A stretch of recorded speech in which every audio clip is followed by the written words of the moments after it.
Hello, listeners! We're continuing our one-shot adventure, Blood Pact Requiem. Now, as Ryan mentioned at the top of the first episode, this arc features a really dark side of the Warhammer universe and includes some content that some listeners might find disturbing, such as enslavement, torture, and body horror. With that in mind, please take care when deciding whether or not to listen to this episode. And if you decide to skip this arc, we've got 2 other weekly podcasts that you can check out in the meantime, Blood and Syrup and Dum-Dums and Dragons. And we'll be back with Valentine's Crew in a few weeks.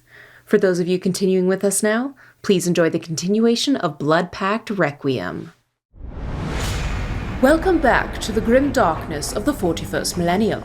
I'm Inquisitor Temperance Pryce, keeper of the Inquisition's Black Library, and this is a special report on the repercussions of the events of Blood Pact Prison Break. Set in the Genesys Adaptation of Warhammer 40,000's Dark Heresy RPG, this report features Game Master Ryan LaPlante and players Tyler Hewitt, Laura Hamstra, and Borovic. In exchange for food and water, Flynch offered her eternal servitude to Thrauk, but whether or not her oath was genuine, Karl became suspicious enough to send a secret communication to their homeworld much too soon. This rash act caught Thrauk's ire and led to their gruesome torture. Now that Flynch has been marked with Night Lord iconography, will Karl kill her for such a hideous betrayal? Find out next, in this episode of the one-shot, Blood Pact Requiem. You are in the engine room of the Tenebrous Claw, having just survived your first weeks of torture. And Karl, you are attacking Flynch because that is the quest you believe the Chaos Gods have put before you. Now, when you say attacking, what are you doing? I think just first and foremost, a point of order that I need to be cleared on. Did my special knife make it onto the ship with me? Or would I have been disarmed of that by Thrauk? You would have been disarmed, but it would have been given back to you. So you have your knife when he unhooked you from your torture setup. Okay. Then I reach up and pull I believe it was my collarbone or my clavicle. It was your clavicle, yes. Yeah. Pull my clavicle from my skin sheath and I come at Flynch low and fast, just to kill. This is the mission that I have been given by God. Yeah, I'm going to say, Flynch, I don't think you anticipated that Karl's mission given to him by the gods was to murder you after weeks of being tortured. So, Karl, you get the drop, which means you are making the melee attack. It's difficulty 2 because all physical attacks are difficulty 2 base. You are both wearing rags. So there is no additional setback or defense there. So it's just, our soak is just our brawn then, right? Correct. Mm-hmm. And Flynch, you did see Karl coming at you. I imagine you are a trained soldier who would go for her knife. Yeah, I've got my power stake on me, right? You said I got that back. Yes, you have it. So that would be an option, yes. Or would you instinctually go for your Athame or Athame or whatever you guys want to say? That's right. I couldn't there we go. convince you of anything. I said Athame in Blood Pact Prison Break, so I'm going to say Athame this time for fun. And I'm going to go for that. Great. So that means you have 1 setback to your attack, Karl, because Athames are +1 to melee defense while throwing down. Your die pool, we will stick to melee light. Again, we're using my adjusted rules that were introduced in Season 2. I'm just carrying that over to this. So unless it's a 2-handed, big, chunky weapon, it's going to be melee light. And unless you're firing last cannon, it's going to be ranged light. Got it. Sweet. I have my dice pool here, unless there are any other external yourself a boost on there for religious intensity. There's no question that you think this is how this needs to play out. I have the power of gods and Athame on my side. Okay, I'm going to roll now. Ooh, all things considered, that is 2 successes. 2 successes. All right. So your base damage with your knife is what on your sheet? Just scrolling 5? to look.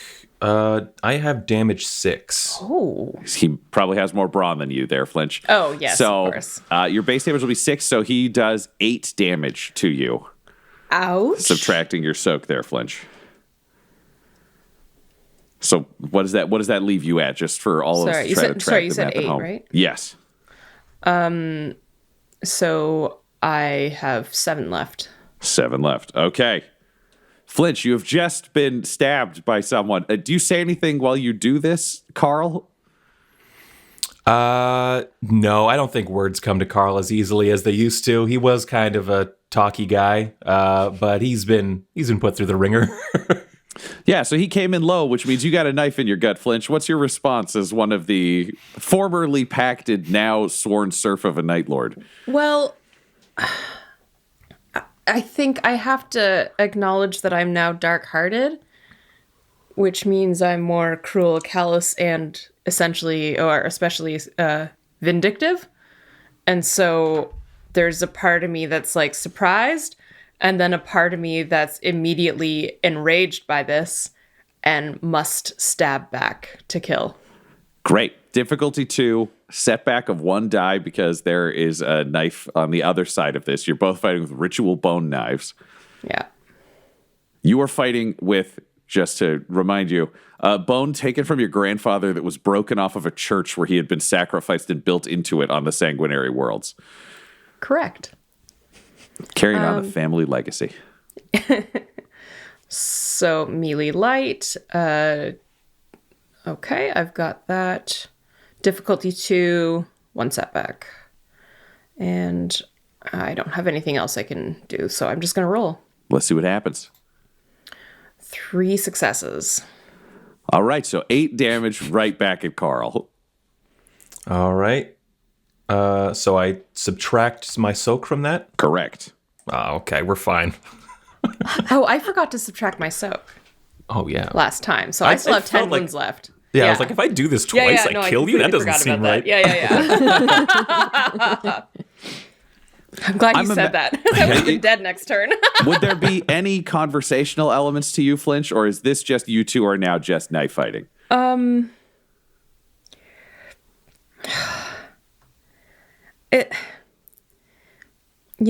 Like a week ago there would have been. But she's just so angry. Like surprised and angry. Surprised and angry has no words right now. Then this is just a knife fight. What we're going to do is we're going to speed this up, and this is all going to come down to 1 die roll. So, Karl, I'm going to have you roll it. And then Flynch, what is your melee light? Because we're going to use that as your defense. So it's going to be his difficulty will be your abilities. Okay. I have 1 ability, 2 proficiency. So 1 green, 2 yellow. Great. So 1 red, 2 purple will be the difficulty on this roll for you, Karl. Opposite way, right? I don't know the words you used, so you're going to have to tell me what's purple is equivalent to green. So it's 1 purple, 2 red. 2 red? Yes. Great. Yeah. Okay. So I have those difficulty dice placed. Great. You've got your roll. I'm going to give you 1 boost for your hatred, and I'm going to give you 1 setback because your skin doesn't fit quite right. Right. Now that I've taken damage, my bloodlust is kicked in. I do get to ignore melee defenses once per fight. Great. And I believe the Athame is providing 1 defense, right? That would add an additional setback, so we won't add that one. So you'll just have the one for your skin problems. Okay. My skin condition? Yes, that's what we'll call it. And then my melee light brawn, attack dice. Correct. And then would either of you like to use a story point in this fight? Yes. 100%. Okay. So I'm feeling like the runes in me, the carved flesh. Flynch has been through too much to now be killed by someone who was her friend. This is too much. Great. I'm going to say no to story points because I have to do this myself. This is the test that's been laid in front of me. So let's roll it out then. So we'll add 1. We'll upgrade you taking the high road. Upgrade the 1 purple to a red for Karl. The high road of murdering you. Yeah. It's the high road of the Blood Pact. It's still covered in blood. All right. Here we go. 4 successes, 1 threat. This is what looks like it's going to be a brawl. Flynch is throwing down knives, like stabs are being traded back and forth. And it's then one of those fights where you realize that one person is being outclassed over and over again. Flynch, you are trying to struggle, but Karl is faster, Karl is meaner, and ultimately you're fighting to live, but Karl is fighting for a fucking purpose, and it is religious, and the intensity and the zealotry of this is terrifying to go up against. So Karl manages to disarm you, stab you, you're on the floor, and Karl is about to finish you off. Karl, what are your last words to Flynch? Traitor.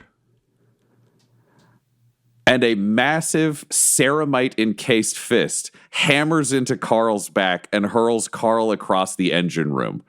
And Thrauk is standing there saying, no, no, no, you are mine to destroy, not each other's. Try it again and it'll cost you something more, but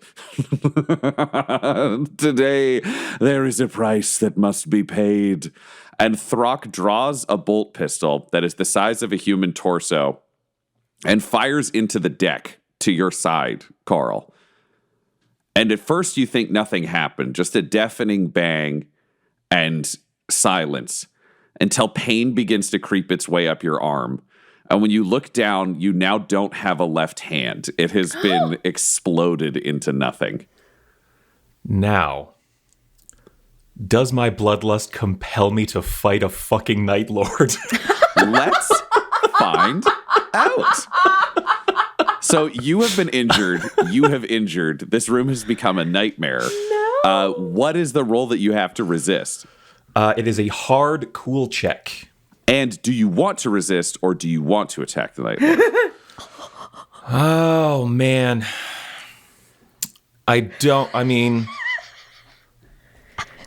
No.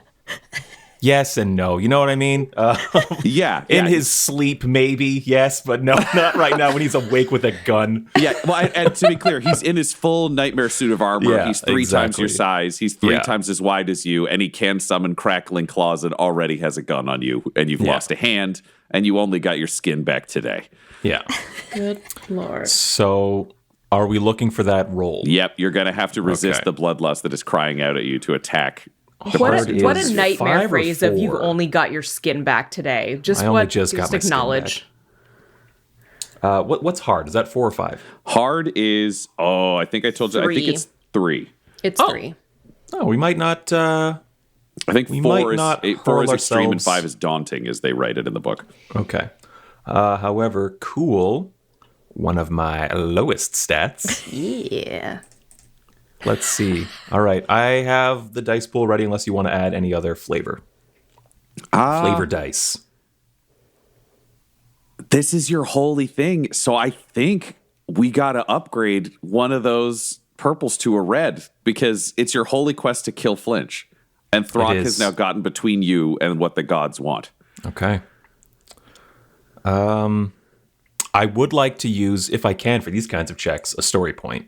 Oh, yeah, absolutely. Yeah, because this is you remaining in control. And I would give you a boost simply because a part of your brain has to be screaming at you how impossible this task is. That's what I'm thinking, yeah. It's And I like will I've give been you- given this holy, or whatever the word would be for someone who worships blood and death, mission. It's still holy. It's just unholy from the other side of things. Okay. I have to kill this and I would heretic give you then. a second boost. I think there's one for the fact that you're incredibly outclassed, and there's another for the fact that you just came off the torture table and charging towards someone who's carrying vastly superior weapons, and you know what the punishment will be, has got to also be creeping in from the side. Okay. Rolling. Oh, 2 successes. That's it. From a 2 pool successes? of 7 dice. 2 successes. 2 successes is enough that you remain in control of yourself. So what do you do?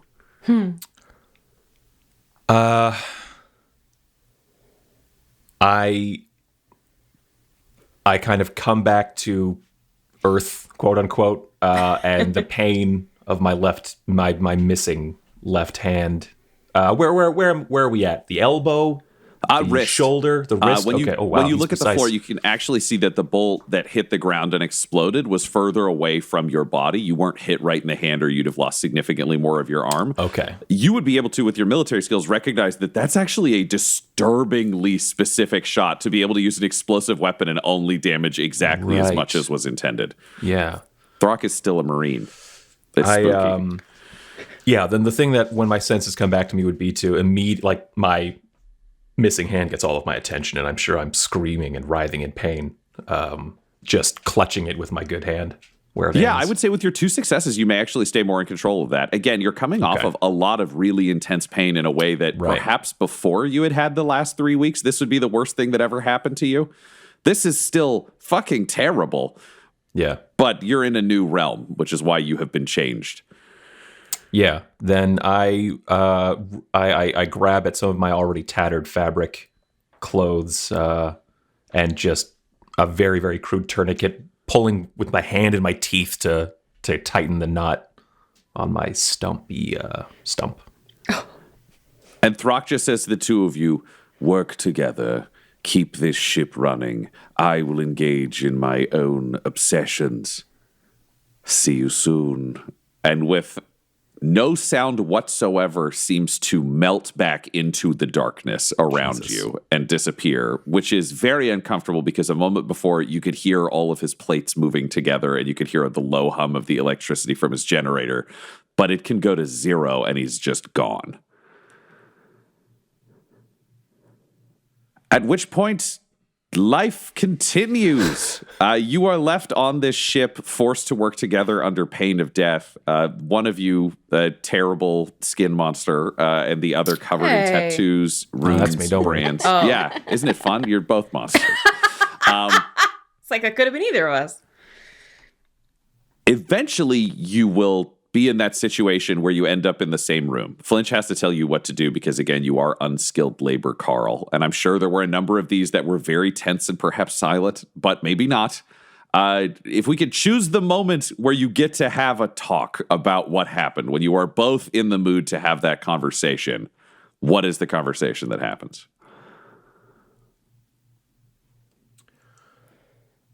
Karl now has a stump unless Flynch... in Flynch's benevolence, decides to turn that situation into something else. There are a number of tortured bodies on the ship that have had augmetics parts that remain still attached to them that could be ripped off. I'm just flagging that as a general thing that exists. Flynch historically has taken every opportunity to replace, imperfect flesh with something better, even her own tongue. So, she would say to Karl,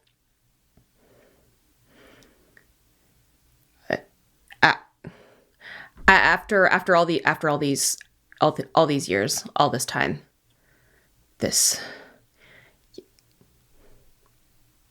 and then just can't bring herself to like say anymore, and just says, I'm getting you a new hand, and she starts to stalk off to get one of the augmetics to bring it back. And Flynch, you come back with a hand. You found a pretty good one. This is a space marine vessel, is currently and was historically, which means the serfs and the bodies that are around had really high level medical care. If you were the personal servant to a space marine handling their armor and other things, they did not chintz out on your different augmetic upgrades that would be required over time. So there's a fully articulated hand. It looks like a hand. It's clearly metal. They're not trying to hide that fact, but it's also from an age of 10,000 years ago, which means it's better than anything you guys would have in the sanguinary worlds, though it would not have anything demonic infused in it. It would just be a clean mechanical augmetic.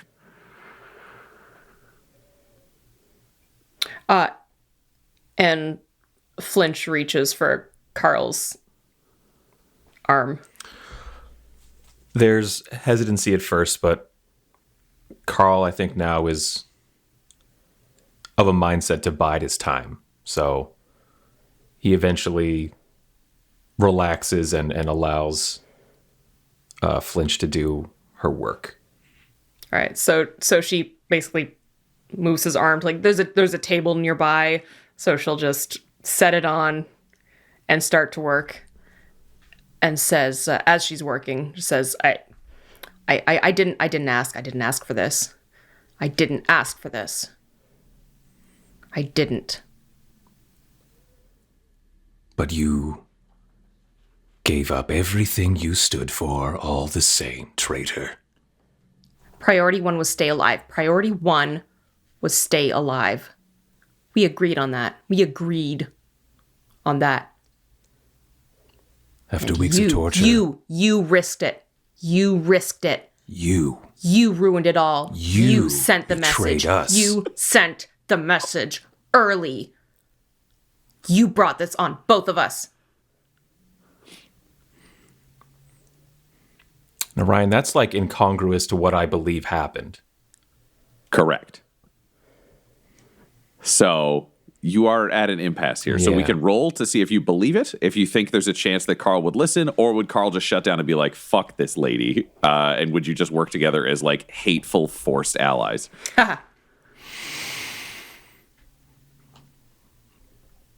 And Flynch is just muttering to herself, we had a plan.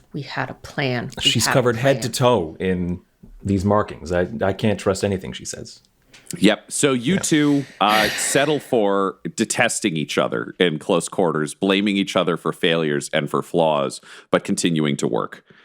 And that is what happens over the following weeks and months as you make your way towards the Eye of Terror and then into it. What you begin to realize as time goes on and as time drags longer, and as the years begin to pass inside the eye, and you see thousands upon millions upon countless horrors as you travel between the worlds. Some of them you can see from space are just acid storms. Some of them are of eternal war. You see a world where there are just people falling from the sky like rain and dying when they hit the ground, and then beginning the journey anew. Just a countless rain of screaming souls.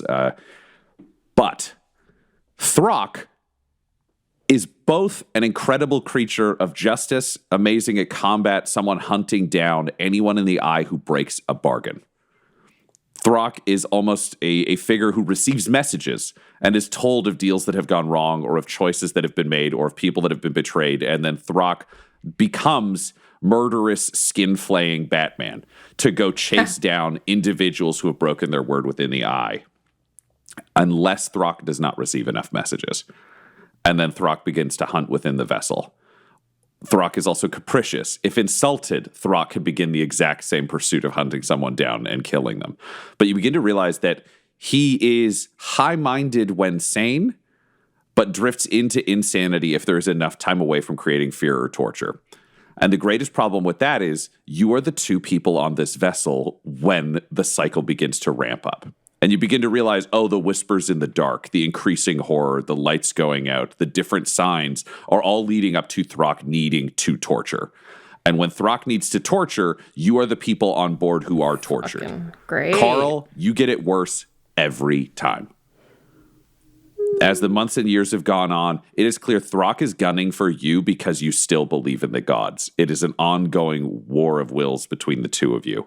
Can you roll me either a discipline or cool check that will represent you trying to hang on to your steadfast belief? Yes, I have my willpower pool here, but what difficulty would you like? This will be difficulty 4 because we're representing a long time. Okay. Moving forwards under these actively hostile conditions. So 4 purples, no reds, nothing elevated in that way? I'm going to spend a story point to make one of them a red. Okay. Because I think this is not pleasant, and the longer you have been defeated by an overwhelmingly superior force, the harder it is to hold out on the idea of forever. And as the months have turned to years, your belief that anyone will come save you has also got to be drifting downwards, because you know a message was sent. You think Flynch probably fucked you over and it may not have made it to the worlds, but that was your shot. Yeah. I think I would like to use a story point just because this is all I've got. Yeah, do it up. If I don't have this, I'm lost. What's our story point situation, Ryan? Right now, with what Tyler just spent, you guys have 2, I have 3. We have 2? Okay. This is not looking good, but let's roll. Could be worse. 3 threat, and that's it. 3 threat. Your doubts have not broken through the bastion of your rage. They exist. They float in your mind every day. It's gone from being a passive battle to an active one to hang on to your faith, but you're not losing. At this point, your skin is in tatters. Thrauk has taken it off of you and reapplied it enough that you are a wall of vertical lines. just top to bottom. The scars have baked in very deep. Flynch, you have been surviving. Have you done any augmetic upgrades to yourself over this time with stuff you could take off of bodies? Would I be able to? Because unless it was internal, it would require like removing tattooed flesh from myself. Would you try? Or would you not?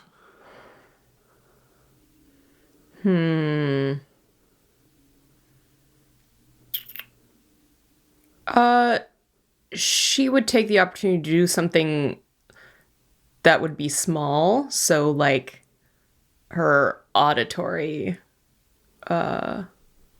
passageways, if there were any upgrades for that. Great. Can you roll me a tech use at difficulty 4? Yep. Whatever bonuses you got to tech use regarding your mechadendrites and anything else, stack that shit on there. Okay, cool. Tech use. Oh, yeah.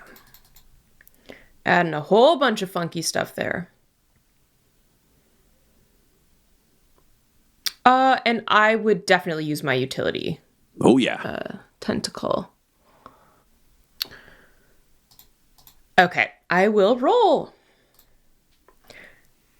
Interesting. That is 1 triumph, 3 success, and 2 threats.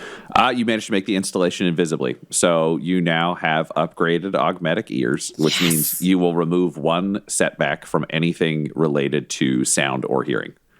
Awesome. That is of physical origin. Having augmetic ears will not help you with warp-related shit, but if it is physical hearing... Actually, it was a triumph. You get 2 off. So 2 setback removed from anything for hearing checks, filtering things out, all that kind of stuff. Nice. And Thrauk does not notice. You do try another one after that that's a little more obvious. Yeah. And I would, yeah, she'd push it. Yeah, it's... the most disturbing thing is... It seems fine. You fall asleep, and when you wake up, it's been scrimshawed with Night Lord logos, top and bottom, carved into it, only you didn't wake up. And you don't know how that's possible because with your augmetic ears, you were triggered to hear anything and wake up. But it's just another sign of Thrauk's power. Karl, I also hate to say, with the land of that threat, Thrauk ate your eye. Geez, which one? The only remaining one that was good, because Thrauk had said to you, and he pointed this out, that when he met you in the prison, he said if you let him go, he would eat your eyes.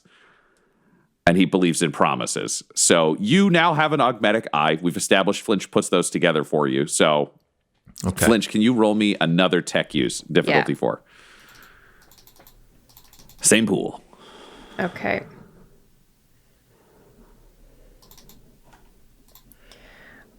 One success, 1 threat. 1 success. Or sorry, no, I lied. 1 success, 1 advantage. Ha ha! Karl, you have 2 augmetic eyes. One of them is good. The other constantly pains you. But what it will do is take you to the equivalent of an organic eye set. So you're back to full vision. You won't have any negatives in terms of depth perception or stuff like that. But your right eye is constantly bleeding, and it hurts like a motherfucker. All right.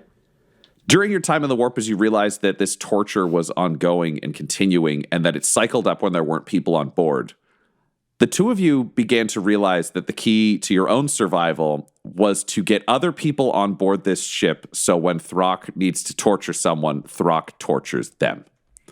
You did stop off at Worlds. Everything with Thrauk, there is no instruction. Thrauk is never like, here are the rules, here's what you do. Thrauk just gives you things and then punishes you with incredible violence if you break rules you're not aware of. But Thrauk would leave the ship on missions to kill, dropping off at like other locations to pick up supplies, and you would just receive an update and a timer. And over time you learned, could you escape on these worlds? No, but that was the amount of time before Thrauk came back to the ship. So that was how much time you would have to go get supplies that are necessary and to go collect these new torture slaves for Thrauk. What is the methodology you would use to get people on board the ship? Would you try to win them over? You know, Flynch, would you build technology pieces to try to trade to buy people because slaving is very common in the Eye of Terror? What was, or would you just go kidnap people and haul them in? You are members of the Blood Pact. Yeah.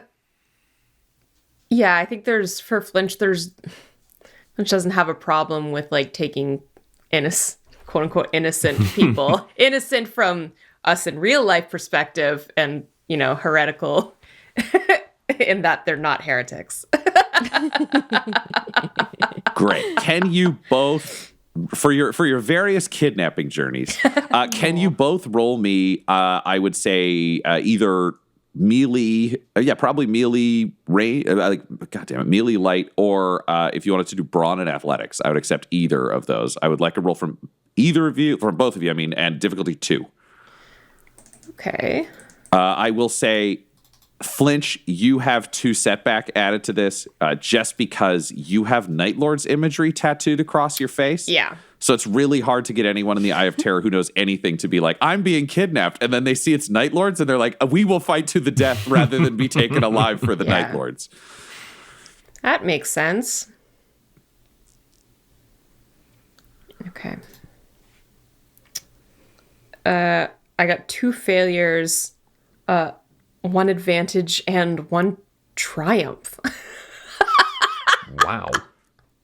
Flynch, you start doing math. You figure out how long slaves can last for.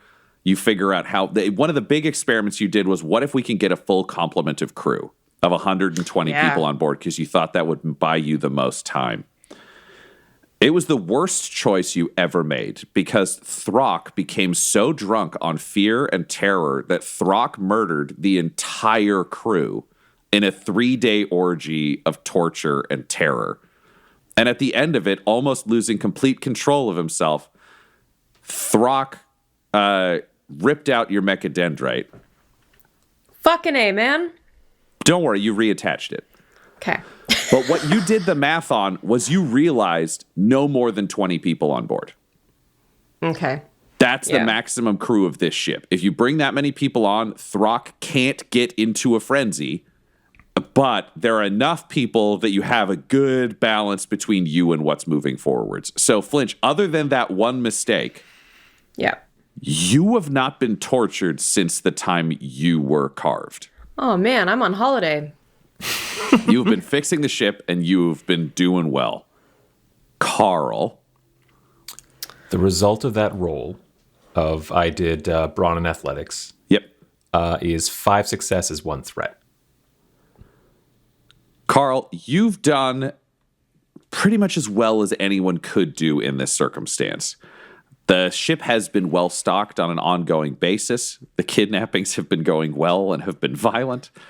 You've been a part of these experiments. And one time you even managed to save up enough bones and skulls to trade to get yourself a loyalist space marine who had been captured. And giving them to Thrauk to torture bought you the longest time you have ever not been tortured by the Night Lord. 22 days of a complete lack of violence while Thrauk took them apart. The two of you have created a ship that Thrauk is growing to be very comfortable on.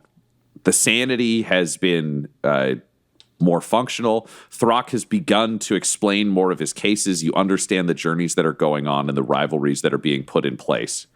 Just the overall context is beginning to sharpen. But the thing is, you've spent a lot of time in the Eye of Terror over these years, kidnapping people, watching them tortured. Wait, years now?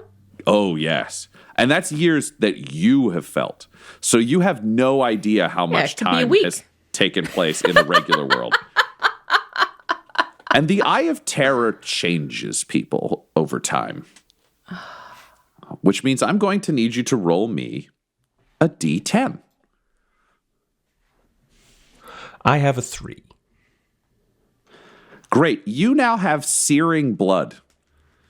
Filled with your stuff is great. Your own hate, the exposure, perhaps the gods trying to defend you from Thrauk's constant attacks on your flesh. Your veins are filled with searing acid in place of blood, though it does not burn you in any way. You are immune to it. Whenever you suffer an average or worse critical injury, so whenever you suffer a critical injury, everyone who is engaged with you takes 7 damage as they are sprayed in acid blood. Wow.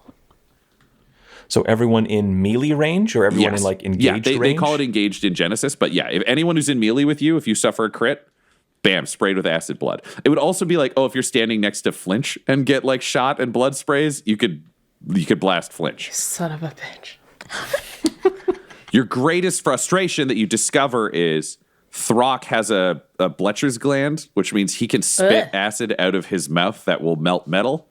He is immune to the acid that is spraying out of you because his system is designed to protect him from himself. Okay. But that means you are matching your torturer's innate physical abilities, which is its own big warp question mark. I love when the dice add to a story. Flynch, what did you roll? 8. 8. Okay.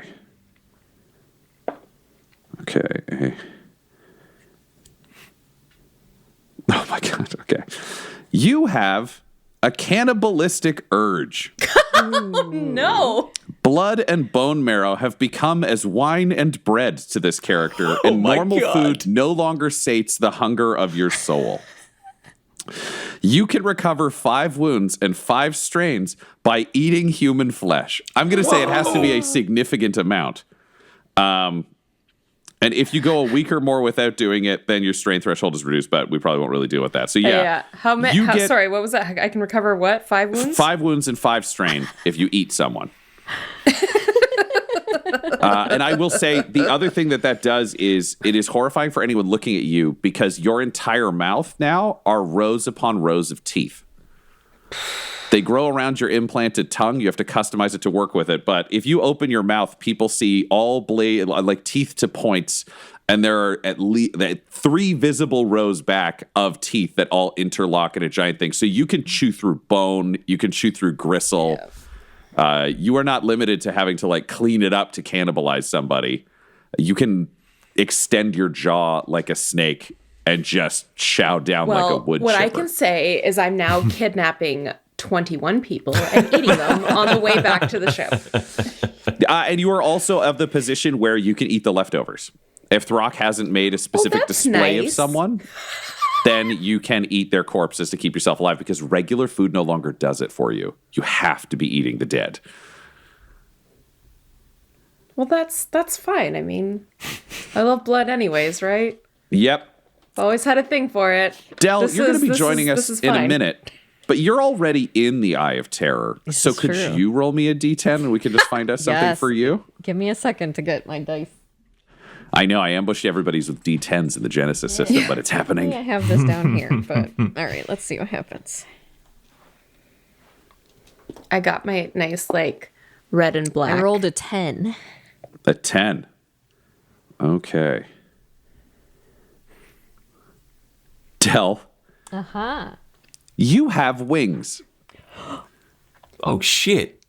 Nice. You can decide based on your character's personality how it would represent themselves. They can be feathered or they could be like classic kind of like dragon or demon style wings.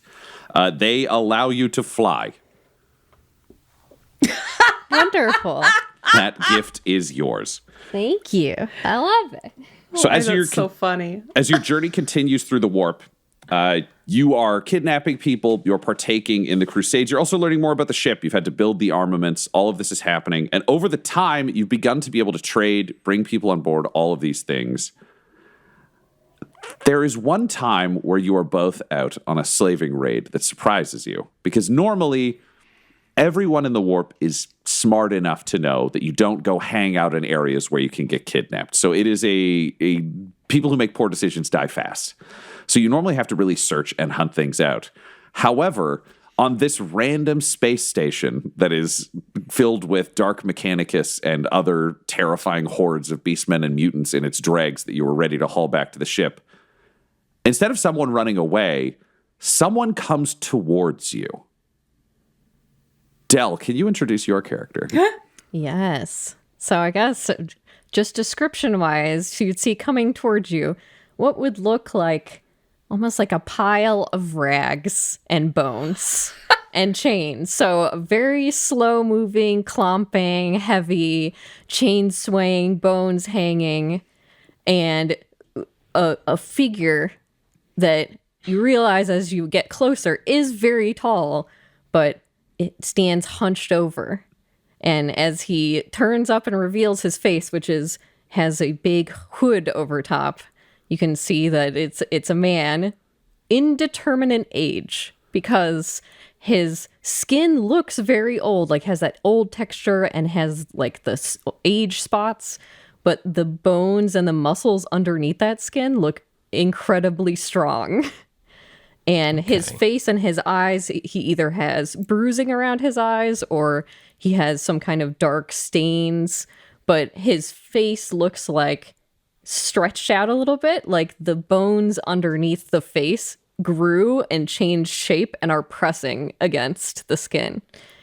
And he's holding a big staff that has a bunch of bones and skulls on top and heavy plates, like random pieces that are hanging off of him, but lots of just skulls, and almost looks like a person who could have just been tortured. Like you probably glanced over and looked at this guy and thought, that's a dead person that's been tortured. And then he like got up and started moving over towards the two of you. Tiny man in big pile of garbage turned out to be big man in outfit. Yes. And what do your wings look like? Yeah, so I think the wings are not noticeable at first because they are bat wings and they're very ratty and they just kind of hang down. So you see like the edges of the like skin of the wings, but trailing underneath all of these like raggedy cloak. So it's just the wings are just kind of on the ground, like twitch from time to time, but at a glance you're like, it could just be something dead trailing behind him. And what do you say, new character they have met walking towards them in the dark? He's walking slow, like even though he's strong, he moves a little bit like slow, heavy old man style. He's like, yeah, hello, fellow travelers. The warp has told me to find you. I have heard your cries coming out through the everlasting warp. Yes, I've been waiting. You have a ship, don't you? I am coming with you. Well, it hasn't been this easy in a long time. What's your name, traveler? Oh, I have many names. I've spoken in many languages with many pacts. But you can call me Azrael. You are Karl Edgar, I assume. I am. Yes, your cries have been answered. I am here to assist you in getting home. Oh, really? He just clunks his staff and puts a finger up to his nose. I have seen things, so very many things. You and I will have much to speak about. If you feel like talking, I always do. And he's like walking up past Flynch. Flynch, do you have any reaction to what is apparently Karl's new best friend?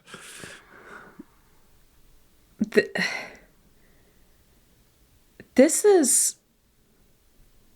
I think Flynch had really given up all hope. That, like, I think she'd resigned by that point to the fact that this was just like her existence until she was no more. So it's a bit suspicious. Like, is it a trap? Is it?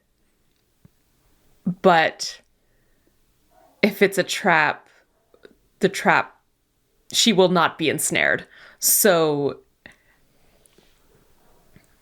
but she's also not going to prevent this from happening because she wants to know. So, she just remains quiet. And let's whatever happen.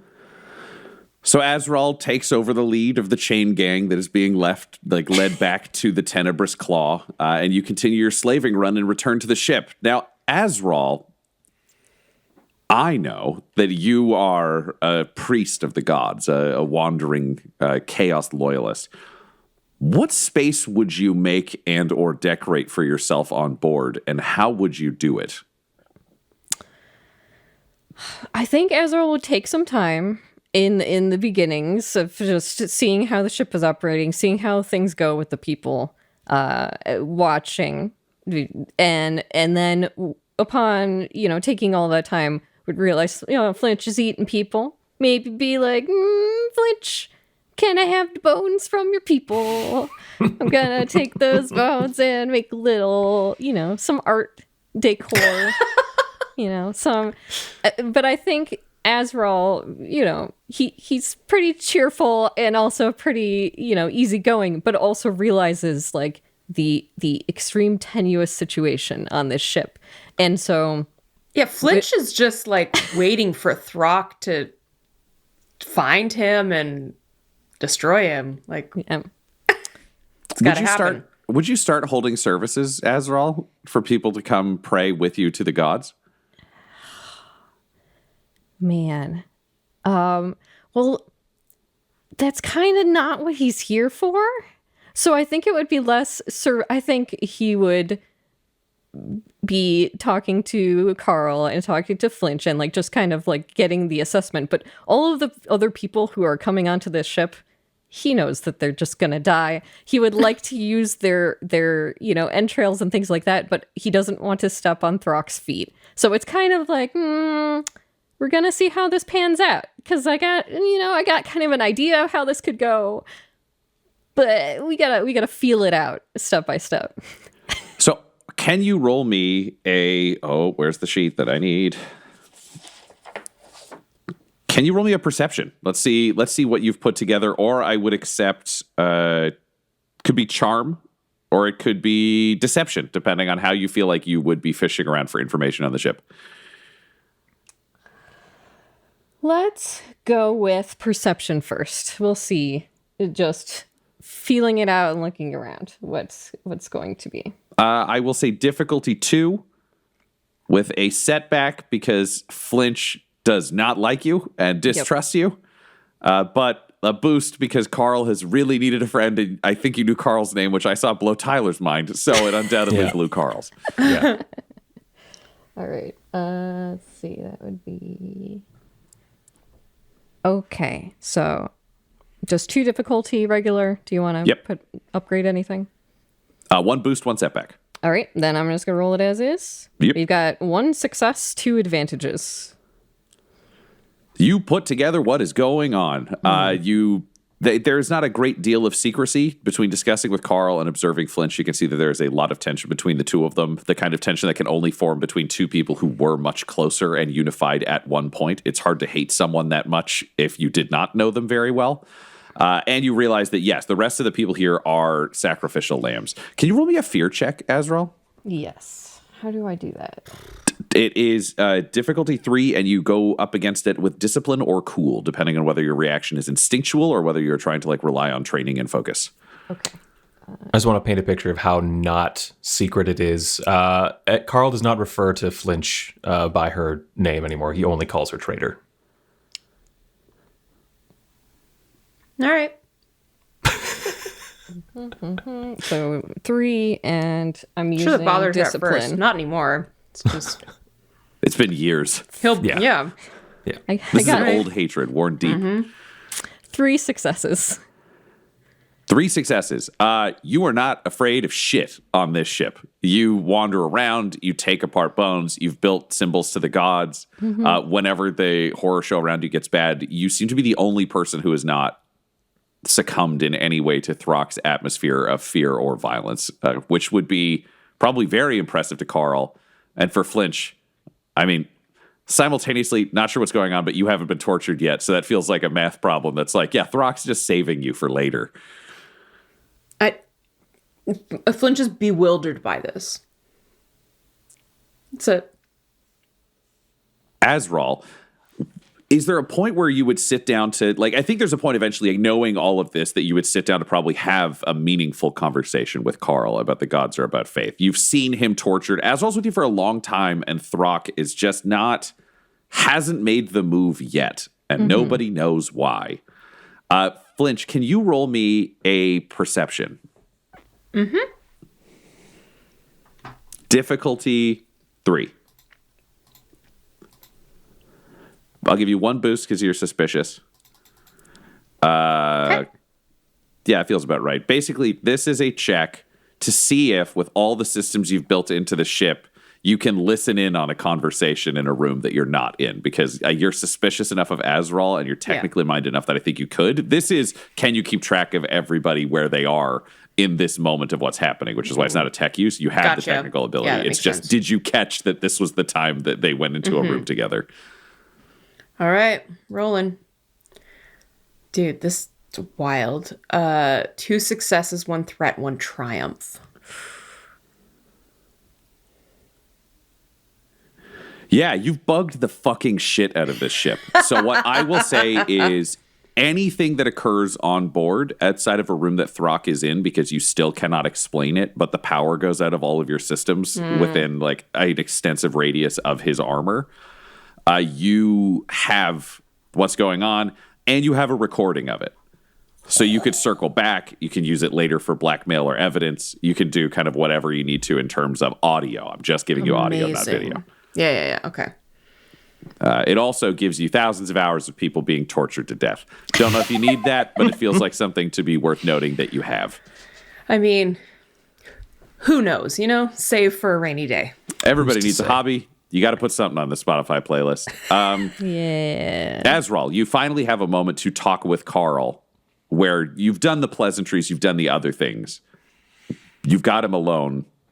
What, is there anything you want to say to him that's more significant? Perhaps signifying several weeks, if not months, of conversations. Yeah. I think he would just settle down, find a place to sit, and he's just like a shuffling pile, and put his big staff across his knees. And your little friend that you keep calling a traitor. I assume she has a name besides that, but what sparked this traitorous title? That would be her betrayal. She betrayed me. She betrayed the Blood Pact. She betrayed. I've got it written down now. She betrayed Urlach Gaur.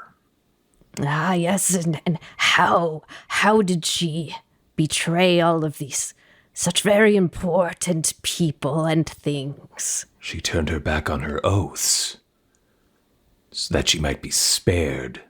Yes. What oath was this great oath that was made? She promised to serve forever and always Thrauk, the Night Lord who roams this ship and brings us from planet to planet in the warp. I see. So the problem being that instead of staying loyal to this Blood Pact and Urlach Gaur, she has now said that she will follow the Night Lord. Yes, is that? Do I have it right? The only problem that remains is that her head remains connected to the rest of her body, and I will set that right as one day. Oh, yes, it paints a pretty picture. Karl Ettigar, can I tell you something? Yes. Yeah, so long ago, when there was a break in the Imperium, and some powers that be decided to follow chaos, follow the true gods. Do you know what the Imperium told them? Do you know what they said about them? Tell me. That they were traitors. It is a word that the Imperium likes to use about people who follow the correct path. Things Azrael, are not this always... is not propaganda at work here. This truth came to me here in the warp. It is the only The flame of my hatred for her is the only thing that keeps me warm. But the flame of hatred is also sort of the love that the warp binds together, these intense emotions. They're all part of the same. You see, the warp does not operate in such black and white, such traitors and loyalists. The warp works in its own way, which is why I am here. You see, if the Night Lord were part of this Blood Pact or part of this overall situation, would it not be that your friend was actually on the correct side all along? Would it not be that all of your fear and your anger and your love and your intense emotions are not all part of the same thing, feeding the same big fire? You see, it's kept you alive, yes, which is very important, but I think your anger keeps you strong. But you do not see the interworkings of the warp. You do not understand all of the things. You only understand what you need to. Yes, what are you saying? What am I saying? Don't mind me. I'm just here, You knew my name when you came on the ship. You said you answered a call. You heard my screams. What are you doing here? I'm doing exactly what I ought to be doing. I am exactly where I mean to be, and I am here to hopefully join all of these links of fate together to the proper end that is preordained. And that is? All of us to return to the sanguinary world. All of us? Yes. All of us go together in pain and anguish and fear and togetherness. You, myself, and the traitor returning? There are more than just the three of us on the ship, are there not? Well, the rest here are just distractions. You are not you and I can seeing have the big conversations like picture, this. Karl Edgar.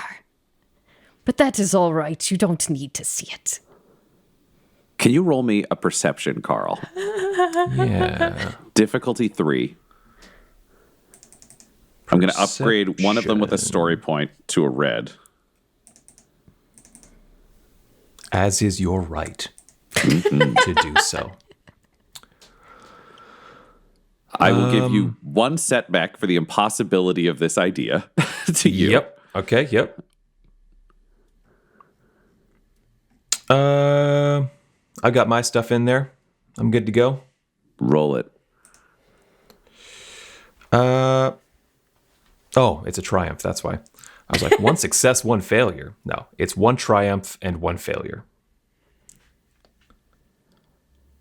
Karl, you realize in shock that Azrael is talking about bringing Thrauk back to the sanguinary worlds.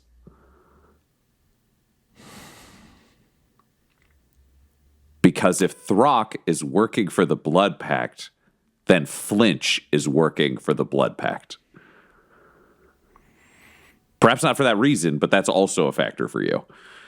I can't resolve that in my head. That if Thrauk were to be brought back to the sanguinary worlds, it would be so we could kill him. He doesn't worship any gods. He actively tries to beat and torture the worship out of you. So you've got Azrael in front of you. So yeah. what do you say to this idea, this revelation, one might call it? If we were all to return to the sanguinary worlds, what would be his fate? Karl just kind of looks around, knowing the guy's like, it's one of those like he's standing right behind me, isn't he? Kind of scenarios where he could very well just come out and, kneecap me or something. So yeah, he just looks all around when he says him and his. Azrael just sits for a moment and... We shall see. No.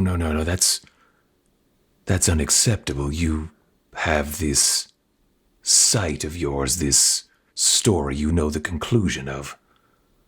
What do you mean we shall see? I also know the parts that I must play, and I don't question the greater powers beyond that. Azrael, you are an intriguing and frustrating person. Oh, thank you. We shall have a good journey. Karl, you exit at the end of that conversation, troubled, questioning, not sure as what's going on. This is where that threat pops up, because you feel a ceramite-covered fist wrap around your throat and slam you back into the wall, and realize Thrauk has been waiting outside this whole time. And the vox grill of his skull mask leans down inches from your face, pinning you against the wall, and just saying, "Do you think the priest is going to save you? Do you think he hears the gods in his delusions? Do you think that I can be made to bow down to you?"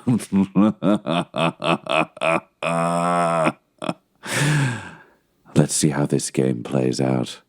Will you break first, or will the nothing? And Thrauk takes off and disappears into the night, leaving you there, realizing that there's a priest on board who has plans, and those plans may get you killed.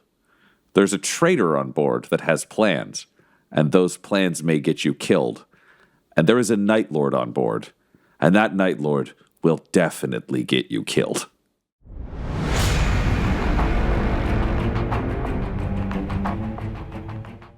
Azrael's goal has been revealed to both Karl, and because Flynch hears and sees all, hears specifically, sees all in person, hears all throughout the ship, Flynch is also aware of this ultimate goal. And Flynch, what do you think of this situation with the idea of bringing Thrauk back to the sanguinary worlds?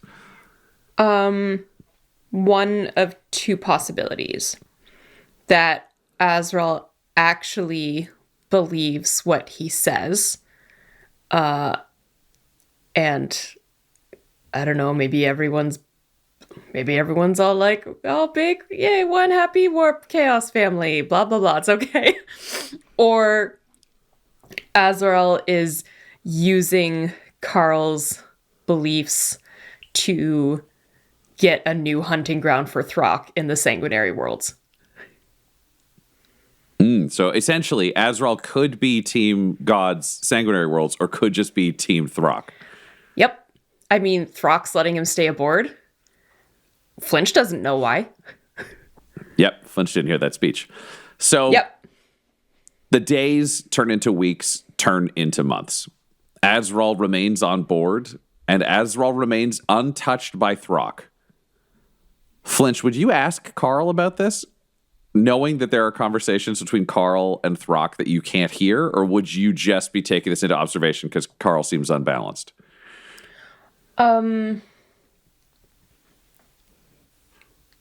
Yeah, Flynch wants to know what Karl thinks.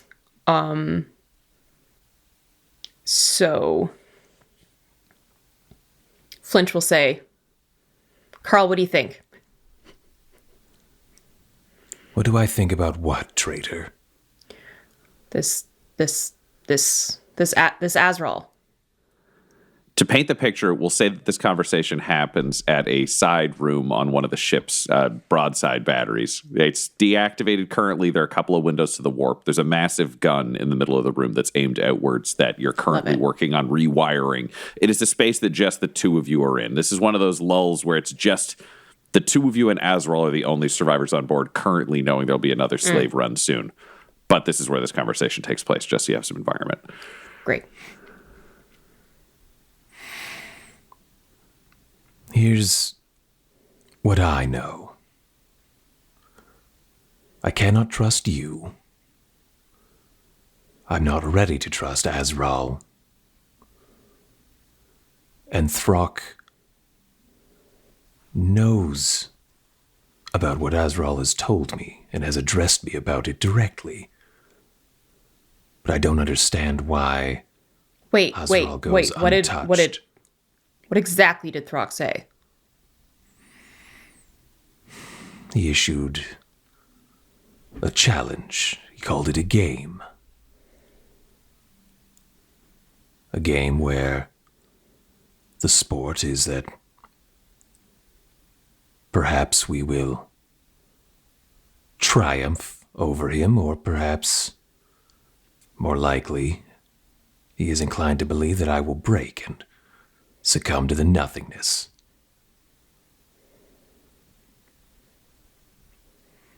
I don't know why Azrael can say such things, speak so brazenly, and not be flayed. Do you think he's working for Thrauk? I'm not going to tell you what I'm thinking at all. Well, I think that's a possibility. Noted. And then Flynch turns back to I work. was going to say, yeah, just anything else, traitor? And she, like, hisses at him. And you go back to your spiteful work. And over the following months, Karl, you begin to realize as your torture sessions continue, continually, punishingly, Azrael remains unharmed, as does Flynch. But Thrauk is now pointing out that Azrael is telling you that there are gods, but Azrael isn't saving you. The gods aren't saving you. It's his decision whether you feel pain or you feel joy or you feel anything. It's not up to the gods. It's not up to anyone else. Can you roll me either a discipline or cool check to try to resist this force over time? What is the difficulty, sir? Difficulty will be 4. 4 purples, then? 4 purple. Okay. And sorry, that was willpower, you say? Like discipline? Yeah. Discipline or cool, whatever you prefer to use. I don't know how I'm... Azrael, would you be trying this. to help him endure, like visiting him, talking to him about faith, things like that? Or what would your take be knowing that this is happening? Thrauk is not someone who's inclined to hiding what Thrauk is doing. Oh, yeah. I think Azrael, after torture sessions or anytime Karl's feeling down, he would definitely... down. Yeah. Anytime I got those Tuesday blues. Yeah, I think he would be big time leaning into talking him through it in a way of like, you know, like the pain, yay, you know, like basically just, this is all part of what the warp wants. You're feeding the gods with all of this every session. Just all right, so, Karl, you get 2 boosts for that, but I'm also going to give you 2 setback because it's exactly what Thrauk is telling you Azrael is going to do, which is to like tell you that the pain has a purpose, but not actually assist you in any meaningful way. Can my tempered will ability reduce one of those setback dice? 100% yes. Okay. So 1 setback added to the pool then. Correct. I would like to use a story point. Yep. Because as tempting as it is to just fully believe Azrael's prophecy and just give myself over to the will of the gods, this is the god's will and things like that, I think there is that nagging doubt that this is just setting me up to get hopeful to like completely break me later. I think the doubt is the only thing that would keep me safe if this were all crushed. Yeah, So it's like I need the doubt to survive right now.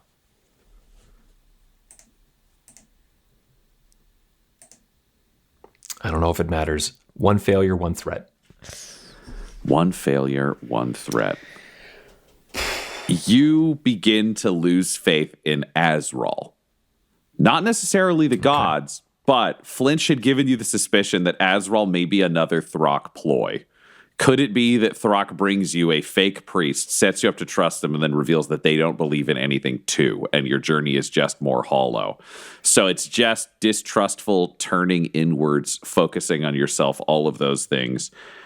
And because you are still stubbornly resisting him, Thrauk removes your face permanently. Whoa. So your face is just exposed musculature, skin, and bone. So you have to... You've tried a number of different treatments over time to try to maintain this, and it doesn't work until you discover that if you pour human blood over your face, it buys you about 24 hours of maintenance. So you are now having to use blood to keep your head running and your face functional. Laura loves it. You can see from her expression. Yeah. Interesting. Fuck, dude, that's gnarly. But as this continues, you all start to gain further access into the ship. Thrauk is opening up more areas, and Thrauk gives the three of you access to the bridge. Azrael, Thrauk doesn't talk to you. Thrauk doesn't touch you. But if you speak while Thrauk is talking, Thrauk hits you across the room. And I think it takes you about two of those to realize that you get your moments of silence that you can talk in, but otherwise there is no violence. Flynch, you rolled real good on that slaving run. Thrauk is a surprisingly big fan of what you're doing, which expresses itself by just you are not tortured regularly. I'm down with that. You get to do your job. Karl, Thrauk's focus is directed completely towards you in this ongoing battle of wills the two of you are having. However, you become more involved in his general crusades throughout the Eye. And because of your interest in the gods, Karl and Azrael, Thrauk starts targeting champions of specific gods on an ongoing basis. He starts seeking out people who are committing the kinds of crimes that he's interested in that are also on the path to ascend. They are on the up and up among the chaos worlds, and he is hunting down fellow legionaries and champions, picking the gods seemingly at random to just establish that his atheism can overpower the faith of these warriors. He's doing this specifically to try to undermine your faith. Azrael and Karl, I mean, you've resisted these things enough that Azrael, you basically are like, this is the whim of the warp. Mm-hmm. And Karl, you're in the midst of your ongoing test of just the gods. This is all part of the plan. Flynch, this is the first time you're getting exposed to the idea of Thrauk trying to actively disprove the influence of the gods is meaningful. Can you roll me a cool or discipline check to resist this idea unless it makes sense to you? Because you have always been more technologically minded and more kind of coldly rational. And you've seen the buoys and weaknesses of the gods as time goes on. Does Flynch have faith to be chipped away at is kind of the question I would ask you at this point.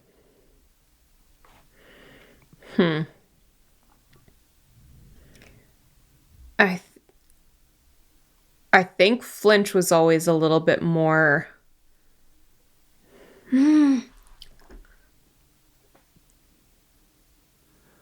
Like, Karl's a convert to the religion, so he needs it. Flynch grew up Flynch in the religion. was born to it.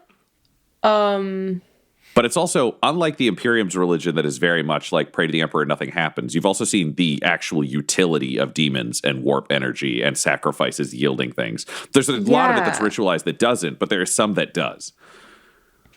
Yeah, I mean...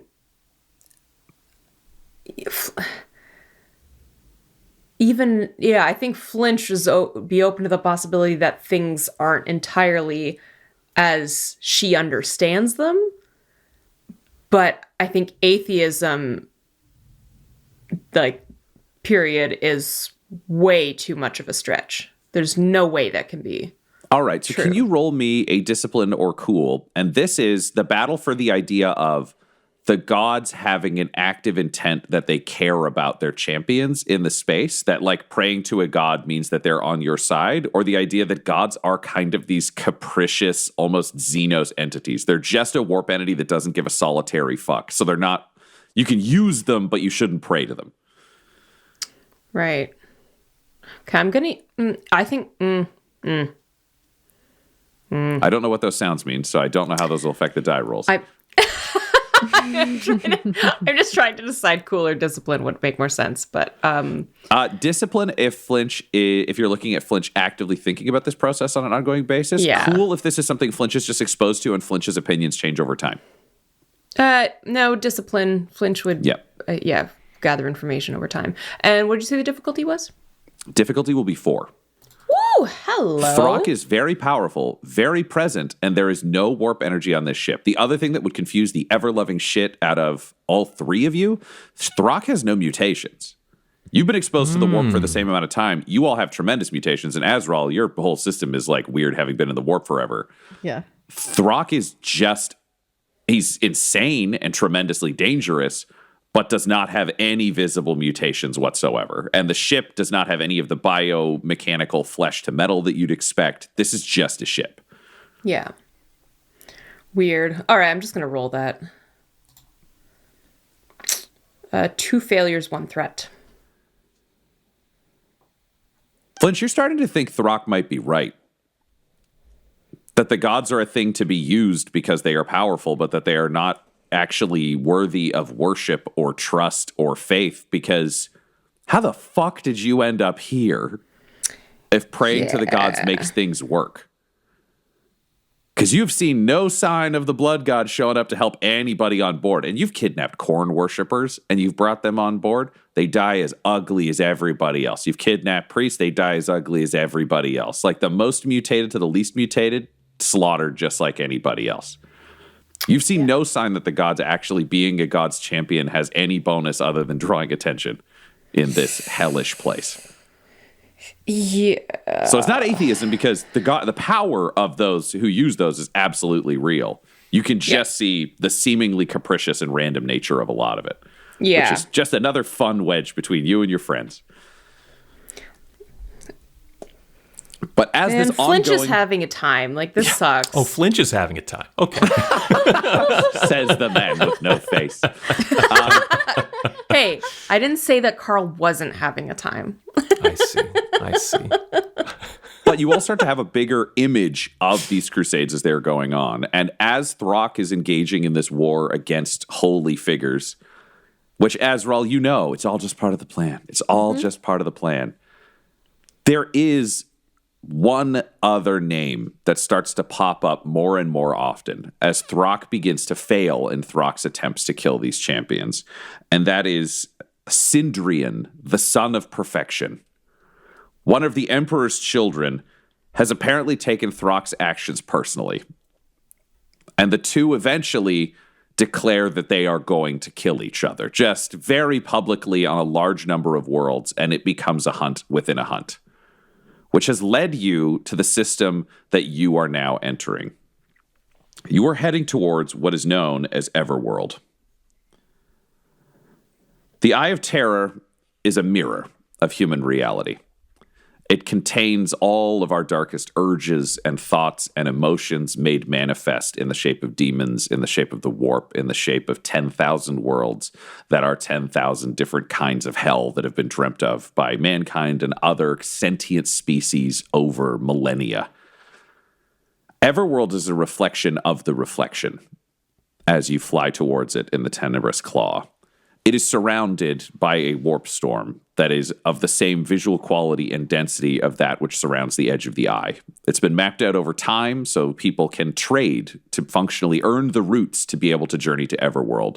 But the world itself, as you head down towards it, you can see it looks like, if you've ever seen any of the science exhibits where they do a glass ball with different colored liquid to show when you spin it how it becomes all of these sweeping lines. You're seeing that. The atmosphere looks as though it is rotating at an incredibly, impossibly high speed, but underneath the world is constantly shifting. Every heartbeat, you are seeing it shift from an ocean world to a world of fire to a world that seems agrarian to a world, and even patches of it are doing the same. So it's this rapid, uncomfortable shift where every time you blink, close your eyes, look away, it is something different. Because Everworld is a mirror of the entirety of the eye in a single world. And the thing that brings everyone to Everworld is the Everworld market. There's a marketplace on this planet that has been declared neutral territory by the person who operates it, who is just known as Bane the Magnificent. Bane does not stay on the world. It was not required, and Bane is believed to be dead. But Bane was a sorcerer of the Thousand Suns, and Bane wanted to create a marketplace that was truly neutral, where no one would act out against anyone else and where every deal would be honored. And Bane did this by taking a large number of what are known as the Rubricae, who are the Thousand Suns Space Marines, who are dust inside their armor that is enchanted by magical willpower, because their legion suffered a tremendous loss. You would all have records to know this, so that you would have a level of context. They can be controlled by other Thousand Sun sorcerers and anyone with the math to sort that out, but there has been no one who has been able to crack this psyker magic of Bane the Magnificent, which means the Everworld market is small, but patrolled by a large number of Rubricae. And if a fight ever breaks out, those Rubricae are programmed to kill everything in the market. So it is just the nuclear option on anyone who operates in this market. But what that does is it's been a level playing field for a lot of people who would be tremendously dangerous to each other otherwise. Because if you are weak and you want to open a stall on one of the countless worlds in the eye, you will just get eaten alive by your neighbors instantly, except on Everworld. The challenge for all of you is Thrauk doesn't give a fuck about rules. And Thrauk has discovered that Sindrian is going to the Everworld market. So the Tenebrous Claw is taken down and lands at the edge of the marketplace, which is sitting in a giant field of glass. When you look down, you just see shattered pieces of glass as the back of the Tenebrous Claw opens and you're able to walk down. It is a massive plain. It is horizontal. There are no mountains. There is no shrubbery. There is nothing else. And when you look down, you just see shattered fragments of glass spreading as far as the eye can see. And in front of you is a tent city with a number of small buildings that have been built out of fragments of other buildings. There are a few that appear to be made of old clay earthworks almost, having been dug up and then constructed around. It is a bazaar that is bizarre. You can tell even from the distance. And Thrauk behind you just says, I need you to set up a stall and to make a trade. And then when Sindrian arrives, send me word. I will swoop in and eliminate Sindrian. And then we will leave this pathetic planet. Do you understand? Yes. Ryan, to be clear, we know about the Rubricae. Yes. So Flynch just says, and my lord, Night Lord, and what of us when the Rubricae arrive? They are not your concern. I want Sindrian. And you just see the crackle of lightning claws unsheath behind you. It's not clear whether or not he's going to keep you safe from the Rubricae, but it is clear if you don't do this, he's going to fucking kill you. Yeah. No choice, like most of the past few years. So he gives you the warp beacon that he used to summon the Tenebrous Claw as something that you can put up as to trade, and he sends you in. So your job is just to locate Sindrian. Okay. While setting yourself up as a regular part of the marketplace. He is sending the three of you. You step off the ship, you look back, he's already gone, and the ship closes up behind you at the edges of the Everworld market. I'm assuming Thrauk has sent Karl out here without shoes or something. No, he wants you to be functional. So you are in your kind of like torn fatigues that you've maintained over time. You do have your shoes. You don't have a face. Okay. You have your athames. I will say he would have given each of you a lasgun as well if you would take one. Sweet. Probably not Azrael. I don't know if Azrael is a gun person. And Thrauk doesn't really give a fuck if you die. That would really prove his thesis. So I will say the other two of you both have lasguns and are carrying. You've got your power knife or power stake. I think we called it a power knife and are using power stake rules. It's a power from stake, from what I remember from the previous thing. And then Karl, if there was an upgraded like weapon you wanted, Thrauk is not worried about that. I think you carried a chain sword or chain axe before, maybe? Yeah, chain axe, I think. Great. You would have another chain axe. There are definitely those on board, and he would have permitted that. Okay. I don't have those stats anymore because we picked That's this. fine. We can chase that down. We'll see what your strategy is and what happens. We'll all learn something. And I will say that you both have enough time and equipment to be able to put together kind of coats or whatever you want to wear, that you have the equivalent of a flak jacket, kind of Imperial Guard standard light lovely. armor. It's not actual flak armor, but like you got a coat you ripped off of a dead guardsman or like something else that's there. Like it's been very pieced together, but has the overall effect. My soak is 4 now. That's so nice. Yay. With acid spilling forth from a critical wound, as my searing blood condition. Yes. Would my missing face have that kind of going on? Like, would I be able, if I needed to, would I be able to have constructed or fashioned some sort of grotesque acid that was spray more device? was more like utilitarian than ceremonial? Something to keep the acid in my head instead of spilling out of my face. Your face does not actively bleed as long as you're maintaining your blood treatments. Okay, so got it. Consider it to be very first Hellraiser-y Frank halfway through the movie. Got Just it. imagine him with a whole bunch of tiny clamps. Yeah. Like- so Yeah, I was just gonna Release grab them acid. grab a skull and put it over my skull like a helmet. Also, you would have had time to fashion a grotesque if you wanted to. That would yeah, be for up to sure. either of our friends. I would say, Flynch, you don't get to have one that's been destroyed if you've ever tried. Yeah, I know. I don't get to cover these sweet tattoos. Karl, do you have one? Yes, I do. Yeah. Great. You've built it in secret. What does it look like?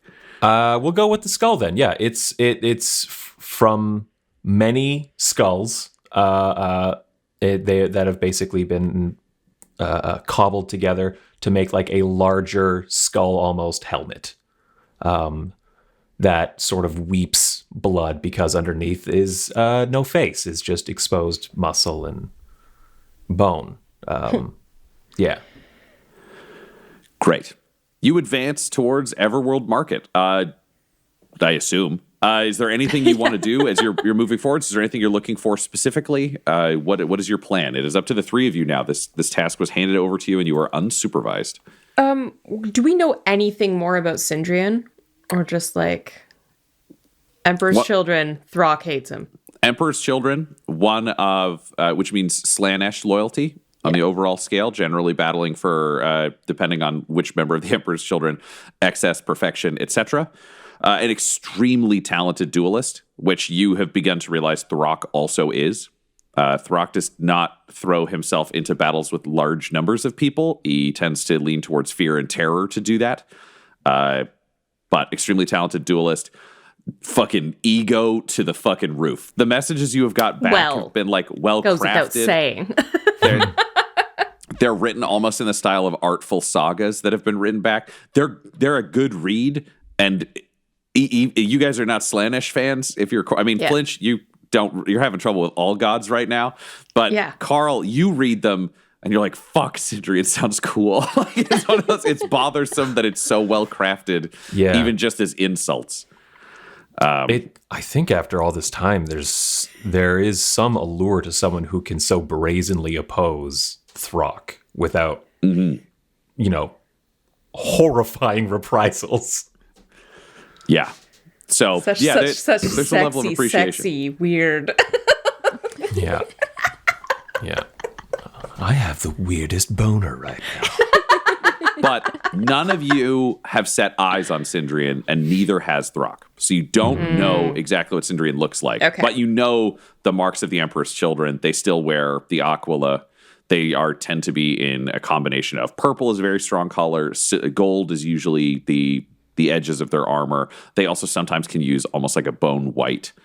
But at this point, he could be covered in rainbows and playing a rock guitar. You've no fucking clue what is going on with individual followers of Slanesh.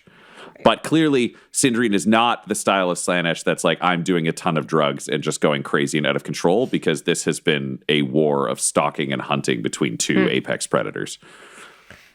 Yeah. I think Azrael, as soon as Thrauk is gone and before they even get into everything, he's going to just take a chill moment and just try to commune with the warp and be like, can I get a feeling for what might happen here, or a zone that I should be putting myself in? Just like doing that open communication. Like, give me a sign out here, you know?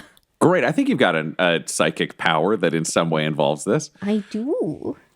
I have augury, which is a divination skill. So I'm going to just try to do a little divinations. What do you have to do to summon this power? Is this just an internal one, or is this you got to cut your hand for blood, or what is the ritual that takes place when you are summoning this ability? Yeah, I think it really is just like holding his staff in front of him, kind of close to him, and making himself like a tripod, and then his eyes just kind of roll back, and then it's that normal warp, like misty, like smoke starts coming out of his mouth, and he just is not seeing anything that's actually going on in the world. So Okay, and I think our augury says 1 average, 1 purple, 1 red check. Yep. Okay. I will give you 3 boost because this is a world that is warpy as fuck. Yep. But I will give you 1 setback because it is easier to lose control in an environment this warp charged. Very true. Okay. And then I was gonna say, do the perils of the warp apply like extra? In the warp, Or perils less. of the warp are always dangerous, but they just reflect differently. A demon may burst out of you, but you could become a demon host because they don't have the same requirements of, like, one of the challenges of demons appearing in regular reality is they need constant bloodshed and other symbolism to maintain the weakness between the warp and reality for them to exist. They essentially start burning at the moment they appear. However, in the Eye of Terror, which is all in the warp, those rules be off. So a demon just exists because this is as close to their reality as it is to ours. Everybody's intruding on each other in equal amount. So it's not as bad as like being purely in the warp where like, oh, your ship's Gellerfield goes down.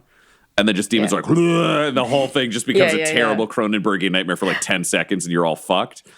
But it's closer to that than regular reality. yeah, cool. All right, I'm gonna roll it up straight. I got 2 successes, 4 advantages. This mission is exactly on path. You don't want anybody to fuck around with this. The job here is to do exactly as told on the exact most obvious path. Okay. That's the path to the future that you see the warp sending you on. Great. Then Azrael will take a deep breath and all the smoke just goes back into him. And then he's toddling off straight down the path, straight like, gonna find an emperor's children, and it's gonna work out because that's what I know. Karl fully intends to fuck around here. This seems like if Sindrian is here and he can go to battle with Thrauk, that will divert his attention probably the most it's ever been in years and years and years, and potentially enable Karl to kill Flynch, who is, a traitor, and this is his entire trial that he is being put through. This has all been the test, and this might be his moment to sow enough chaos that it would create an opening for him to get to Flynch before Thrauk could stop him. It might mean everyone here getting murdered because of the other. I'm sorry, I didn't have the term written down, but the other guard, the rubrique, here, yeah, the rubrique, yeah. It might mean that like we all get wiped out, but I will have honored. You've achieved the mission set before you by balancing the the scales, killing the traitor. Yeah. So you're moving forwards with sabotage in mind. Yeah. Sabotage in mind. Flynch, what are you thinking as you head towards the market? What choice does Flynch have but to do exactly as Thrauk says? Either Thrauk wins, the rubrique come down, we somehow all escape because Thrauk has it planned out, or Thrauk escapes, and we're just left to the mercy, quote unquote, of the rubrique. Or Sindrian wins, and again, the rubrique come down, and we either escape or we don't. Like, it's just like, I don't know.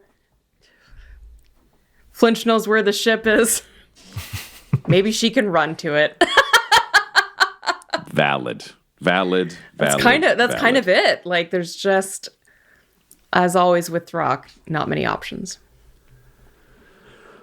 All righty. So you are all heading forwards. As you look into the distance, what you can see at the end of the planes of glass as they crunch under your feet, boots, as they bounce off of the bottom of all of the things dangling from Azrael.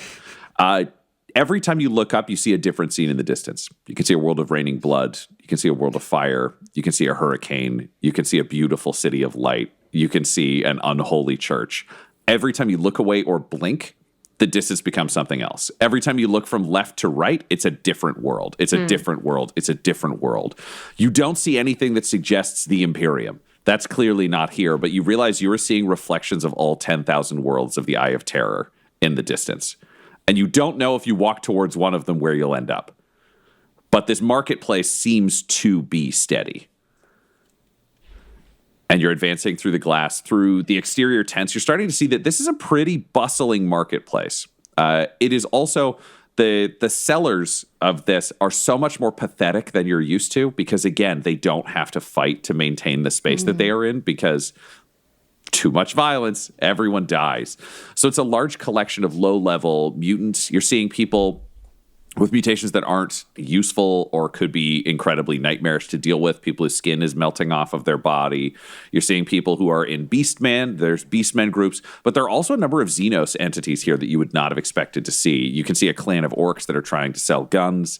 You can see a number of Dark Eldar who are interacting from another one of the booths moving forwards. They're all here. They're not carrying weapons, and they're all just conversing in the open. You can actually see an argument happen in the back, and then you see several large mutants pull two orcs apart. And it's actually clear that the groups here have all hired a number of very burly mercenaries to make sure the orcs don't start fighting each other because they normally would.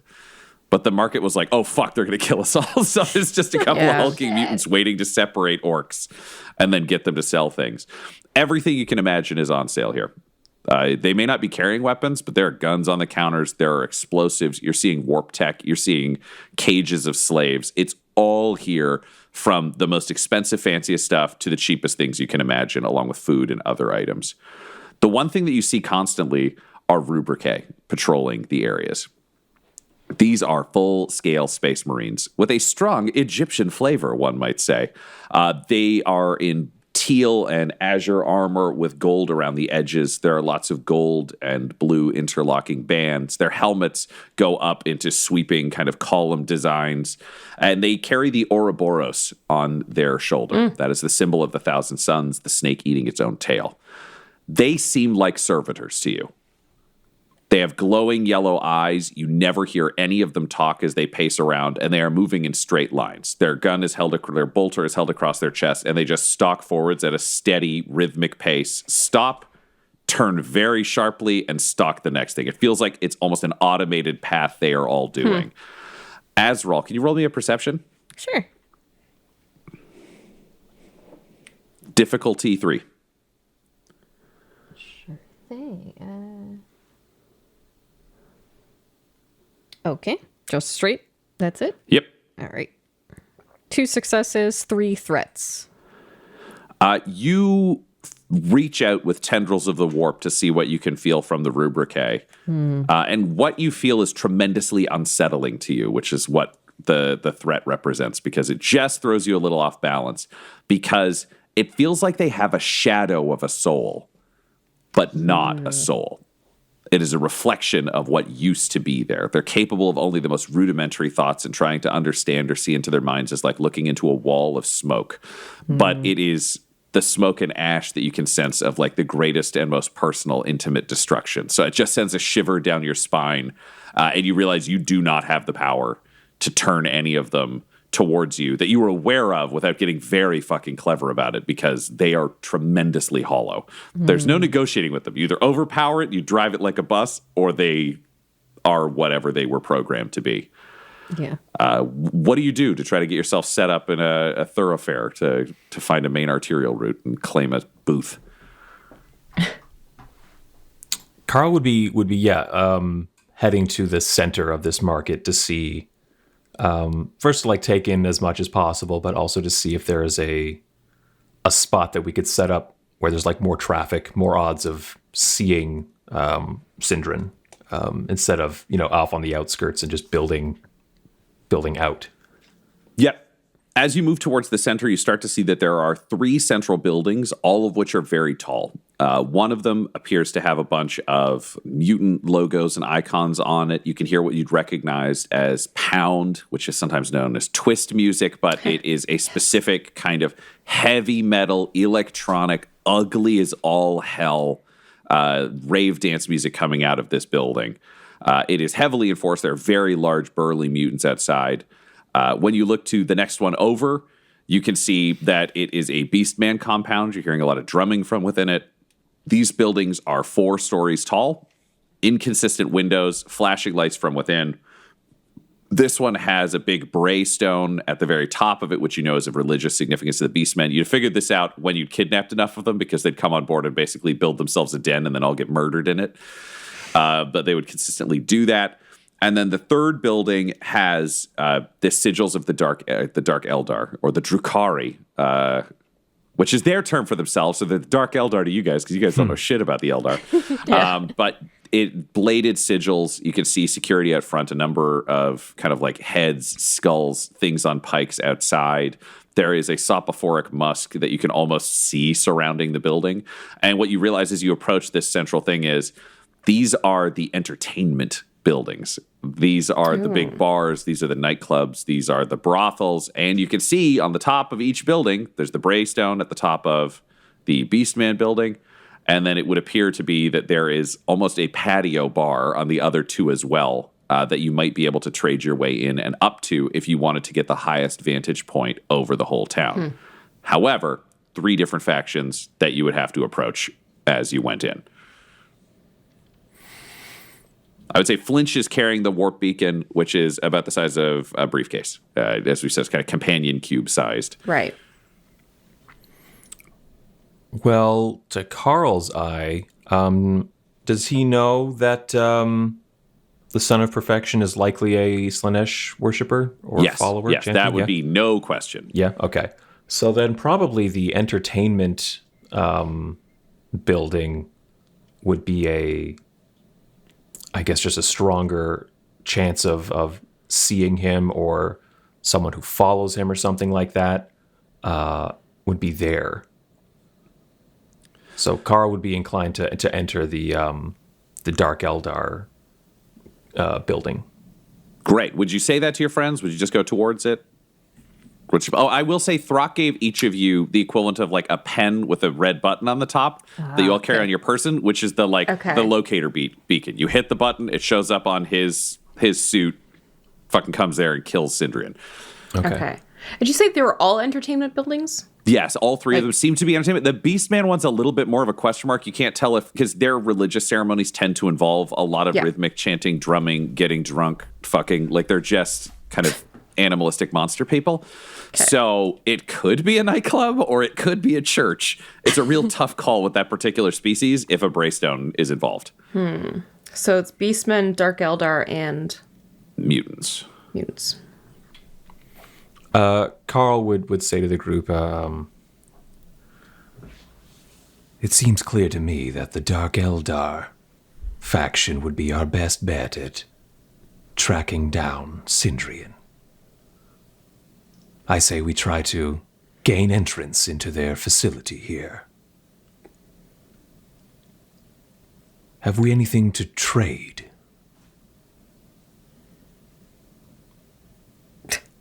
Flynch kind of adjusts like the warp beacon that's in like kind of like a satchel bag, like a crossbody bag. Yes, there's that, but if we trade that to get in the door, for example, and then have nothing to trade for information or an audience with Sindrian or anything of that nature, then we're just in a building.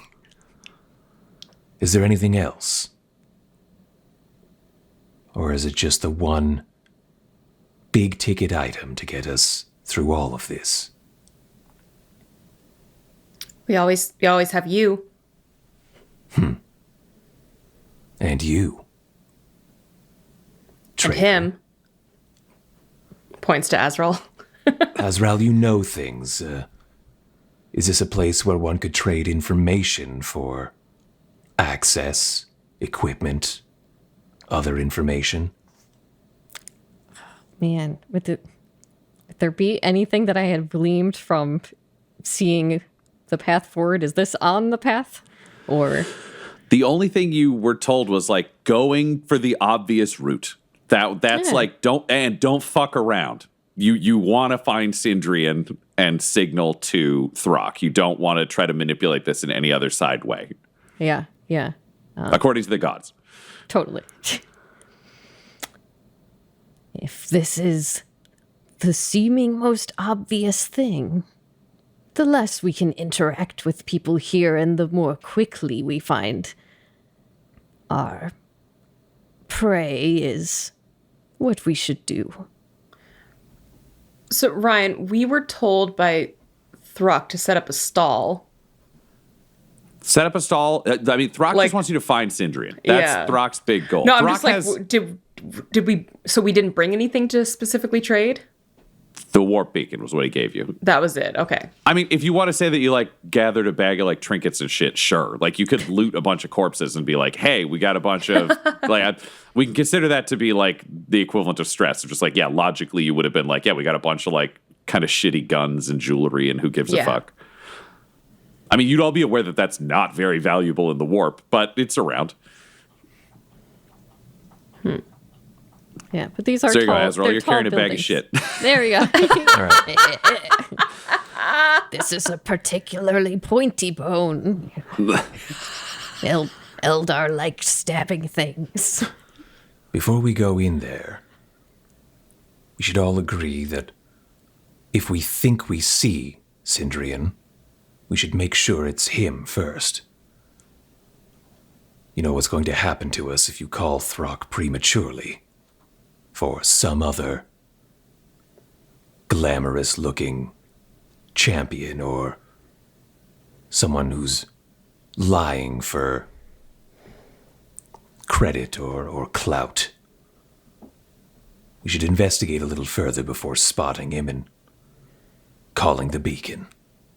Understood? I mean, I don't have a history of jumping the gun. Are we on the same team here?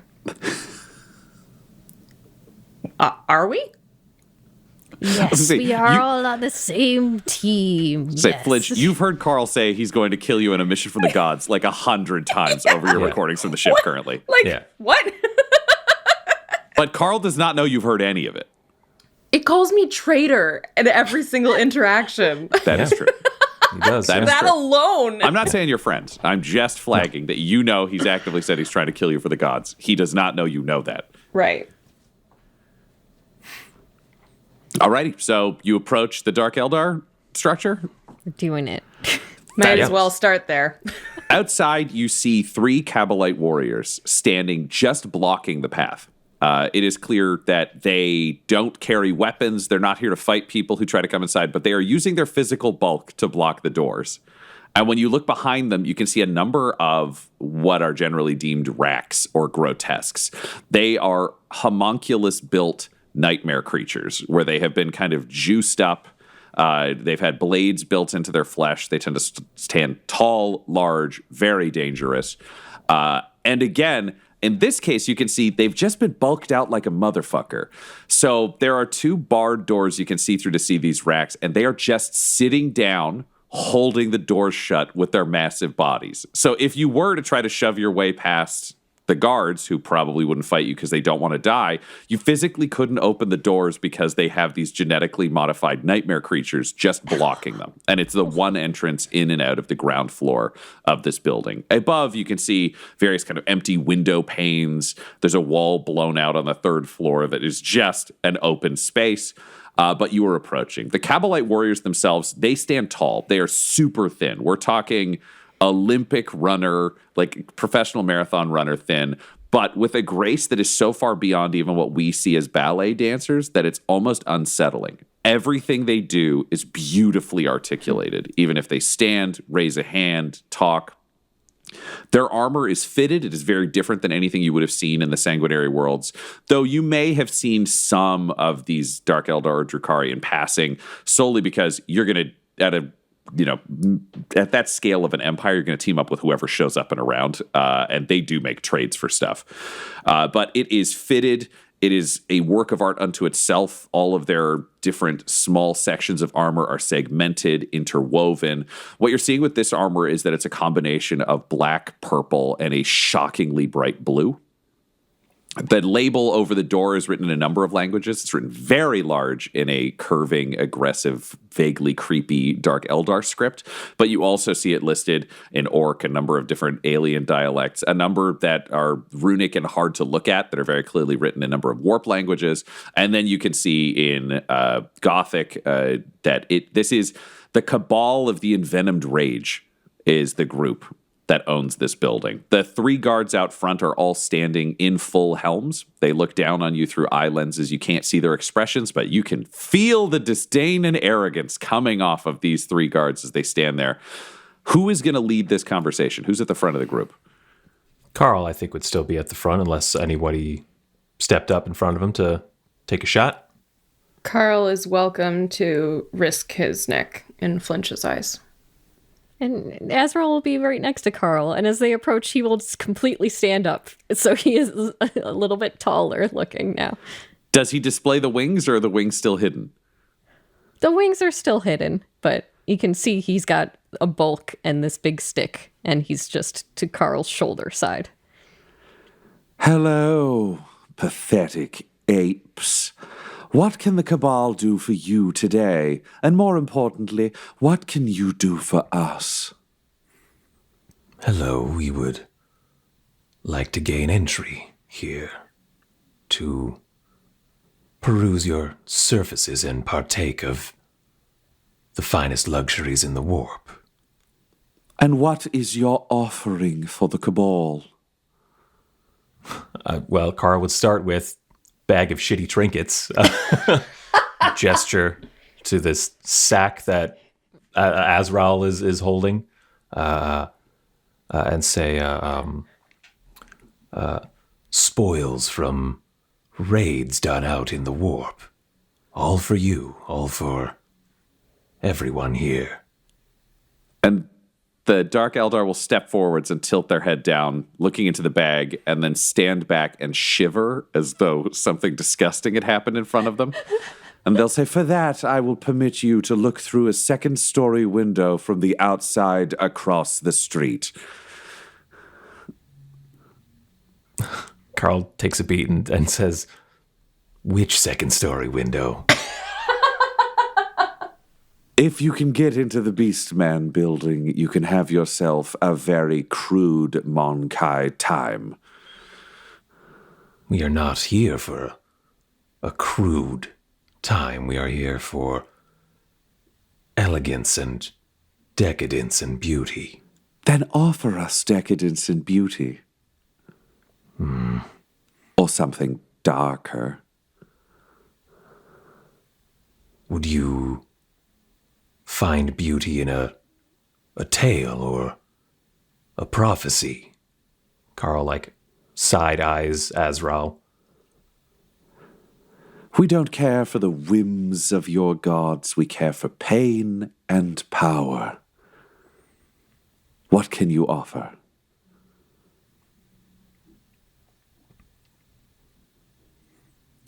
Karl will remove his grotesque to show his faceless face as a display of the pain that's been written on his body as an offering, as sort of like a gesture of letting someone take a look at art, take a look at a piece of art. May we change you?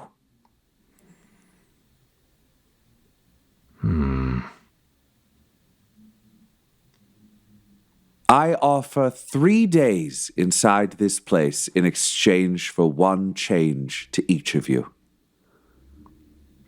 Does Karl have any estimation of what change means to a Slaanesh worshipping beautiful monstrosity.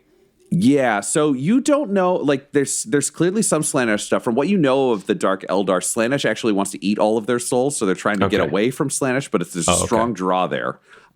You've seen the genetic nightmares inside the door. You do not know what that could mean. It could mean that, like, it's going to cost you, because it's got to be something that brings them pleasure, and they worship pain. So you don't know what that pain will be, but it will be fucking bad.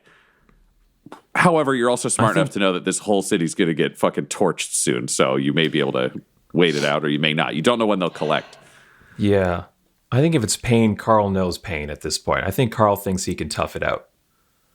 But he'll look to these two, because while he is not going to go according to the plan, he needs it to seem like we're all working together. And so he doesn't want to seal the fate of these two others to something they don't necessarily want to do yet. So he'll look to Flynch and Azrael and say, do you accept those terms? Flynch says, we would counteroffer with one day for all three of us, and making 3 changes to this one. And she points to Karl. You can't tell because Karl doesn't have a face, but he makes a face at you. Interesting. We accept. And they step aside, and the doors open to the Dark Eldar Cabal's building. Laura is so sorry, Karl. And you all go inside. There is clearly an elevator, which has been built. Inside, it is very different than outside. From the outside, this place looked kind of bunk-ass, as you would expect it. But once you step inside, you begin to realize that this place has been highly decorated and highly invested in by the Cabal. You're seeing a large number of the different Dark Eldar and Drukhari themselves hanging out in the space, drinking different things. Their helmets are off. They have incredibly aquiline, beautiful faces, long flowing hair. You are seeing no mutations amongst any of the Dark Eldar themselves. They are all physically perfect to the point that it would make any of the Slaaneshi followers that you had met so jealous that they would have that, like, what is it, cute violence, where they see something so beautiful that they're like, I love you so much, I just want to rip your face off and burn you to death.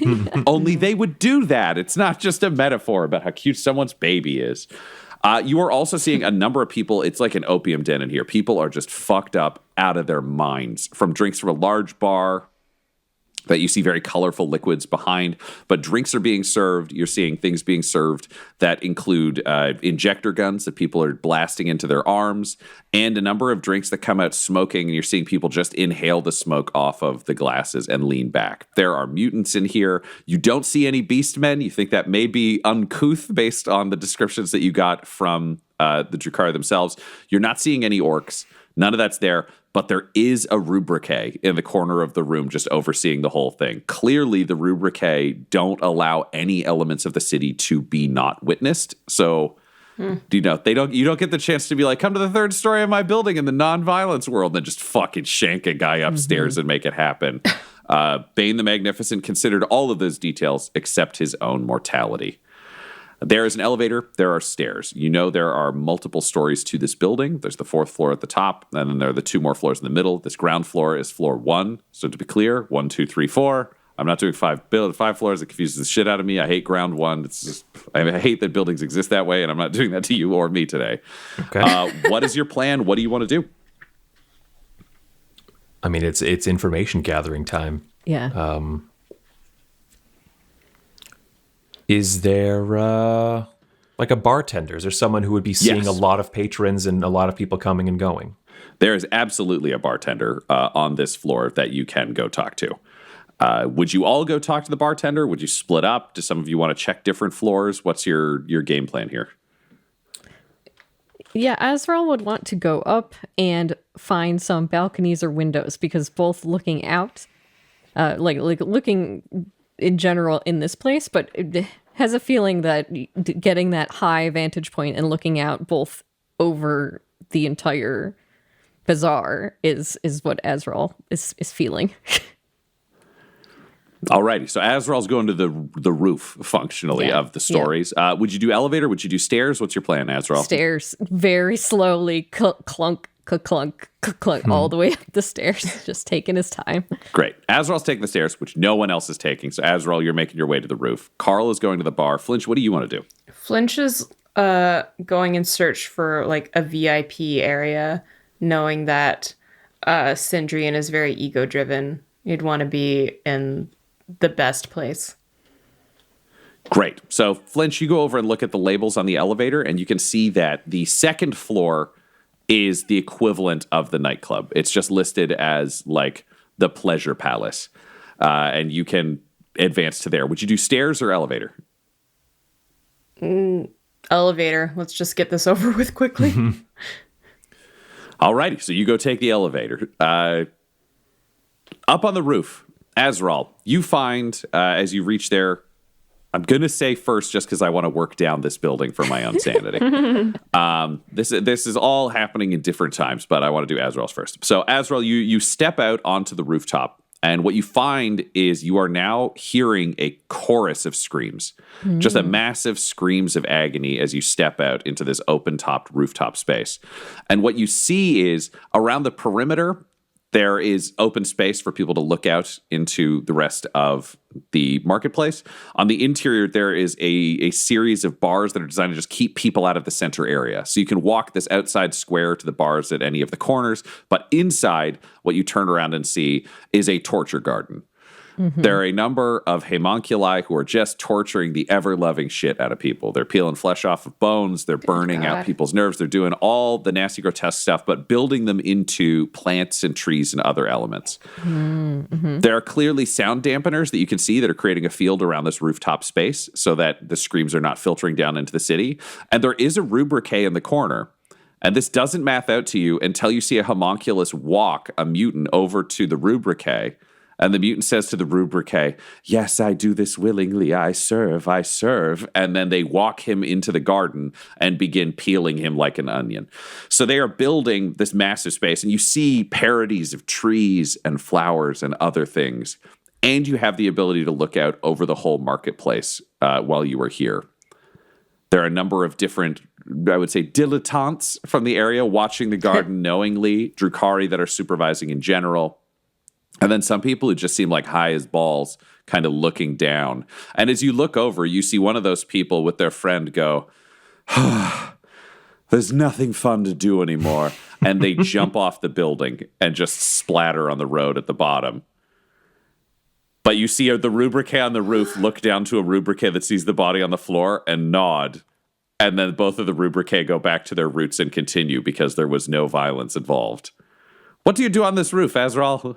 Yeah. I feel like Azrael is feeling like this is all very checks out. This is just like point A to point B to point C of my day of just like, this is more of the same. The night, look at all this consensual torture going on here.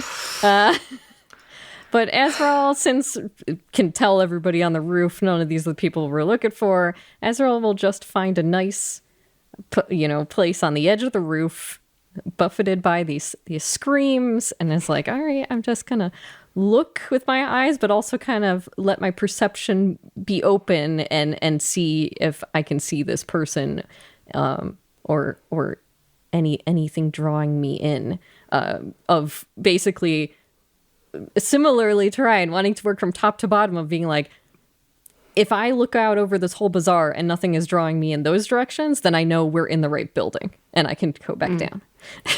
Yeah, and as you look out, you don't see anything that pulls you anywhere. You can actually see from this rooftop all of the major thoroughfares through the marketplace, and you can see when ships are landing at the edges and taking off. You can spot the paths that they are wearing through the glass to arrive. So this feels like a good, consistent place for you. Drinks here are free. Turns out it just costs you to get inside. Would you like anything from their various wares? Is there anything Azrael would drink? You can see that there is Psych, which is a drink that has appeared in a number of small places in the warp that I'm inventing, but I believe it would be true based on the Imperium's equivalents, which is something that can enhance Psyker powers, but it increases the overall danger of using them because it just like juices a Psyker up. Yeah. Would you want that or just something more mundane? I think just something more mundane. I think especially being up here in Torture Garden Land, it would, after watching for a bit and I'm assuming being offered refreshments, it would be like, oh yeah, they're walking around serving, no question. Yeah, it would just be like, Azrael wants blood from the people being tortured, like directly there, because it feels like this is all helping the warp energy and his whole vibe. So it would just be consensual torture blood. Getting to sip on that would be just. And the server just gives you a glass and gestures over, and you see other people with empty glasses just leaning in, and homunculi are like serving them flesh or other things off of the people. So you're realizing it's a bit of a Benihana situation where you're watching the meal get made with a bit of a show. So you get to collect blood off of someone that is specially made for you, and the homunculus just gives you a shallow mock bow and goes back, and you just get to wait with your blood on the roof just to listen to the chorus of screams and stare into the future. Perfect. Flynch, you arrive in what we're going to call the nightclub area. The elevator arrives, the doors open, and you just hear some of the most decadent music you've ever heard.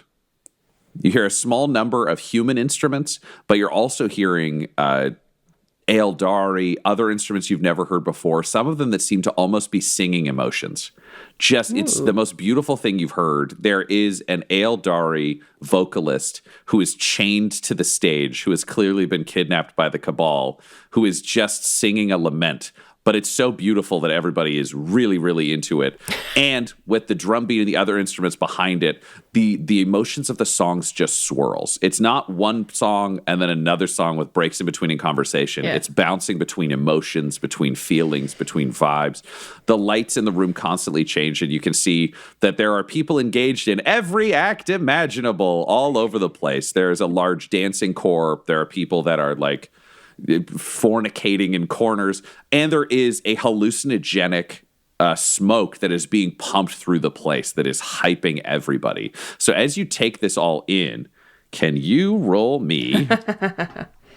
I would accept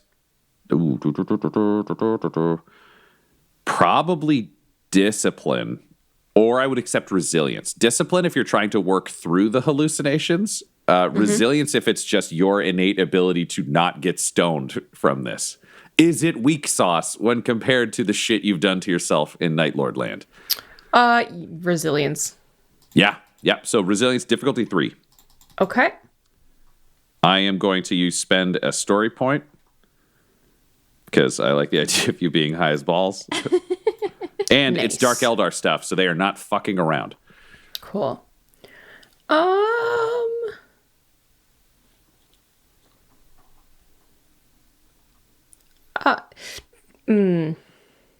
I'm trying to think of whether I want to use a story point. How invested Flynch is in actually finding this Sindrian. I'm not going to use a story point, so I'm just going to roll. Great. 1 threat.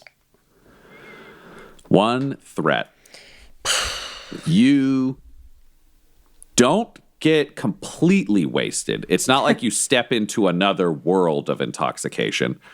You're not lost completely to hallucinations or visions, but nor are you someone who is completely in control of their senses. Imagine this is like you're experiencing synesthesia. When you look at people, you feel like you can see their emotions. It's an altered state. You're in the AR version of this. It is all quite pleasant, but it also vacillates between pleasant and horrifying pretty quickly. But it's an extreme roller coaster ride that you are just staggering through. So you're in every movie, oh no, I'm high in a public space sequence. Yeah. You don't I'm high and my friends aren't here. Oh no. Yeah. So you don't see Sindrian right now, but there's a large room and Sindrian could arrive. Who knows? So would you stay at the bar? Would you sit down? What's your plan now that you're super baked? Now that I'm super baked, I mean, fuck, I guess just hang out for a bit. Walk around. Is anyone looking forward to Sindrian's arrival? Are there any preparations that are made for, someone so wondrous? You see that there is room with the chain that is attached to the singer for the singer to be removed from the stage. You also see from across the room that there's an empty throne. There is no one sitting there, but there's clearly like a VIP booth with a throne that is empty. Well, I would like to investigate that. Great. You check it out. It has the Dark Eldar equivalent of what appears to be a reserved sign. Like there are racks that are just preventing people from going up there to sit. And there is a rubrique watching the room, as always, from the corner. Of course. Flynch just turns to the nearest body and points to the throne and says, "Who's that for?" And the rack just says, "Honored guest." Okay, who? Honored guest. Useless. Pushes the whatever it is aside. Just comes to the next that's gonna person. happen for you. Yeah, I hate to say it, you just pushed a rack. So can you roll me an agility? Oh no. Difficulty 3. Oh wait, we'll say, what is it? Oh my god, this is the weirdest thing. Coordination. Yeah, it'll be a coordination. Difficulty 3. Good God. All right. Is that everything? Yep. 2 successes, 1 threat. 2 successes. You managed to move. You managed to not catch your hand on any hidden blades. It's around them all. But the threat is you just have a wall of racks appear between you and this throne. You are not getting on this fucking throne because that is their concern, is that you are trying to do this. You've garnered attention from security. Flynch just puts her hands up and hey, I'm not a threat. And says, I just want to know who sits on the throne. I want who. Honored guest. Is the honored guest gonna be here soon? No more questions. Flynch just okay, whatever, just turns, walks away, goes to a corner of the room and just folds her arms. So just waiting. Flynch is the grumpy person in the middle of the orgy, standing in the corner, just grumpy.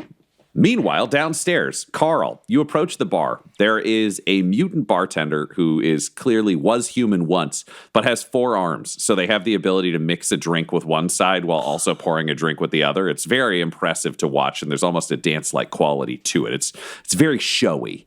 Mm-hmm. What do you do? What do you say?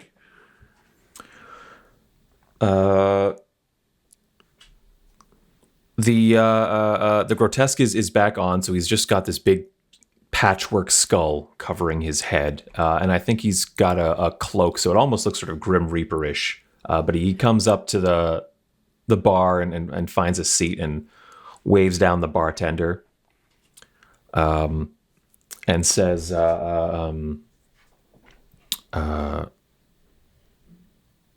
Get me something strong, but that will still enable me to keep my senses about me, would you?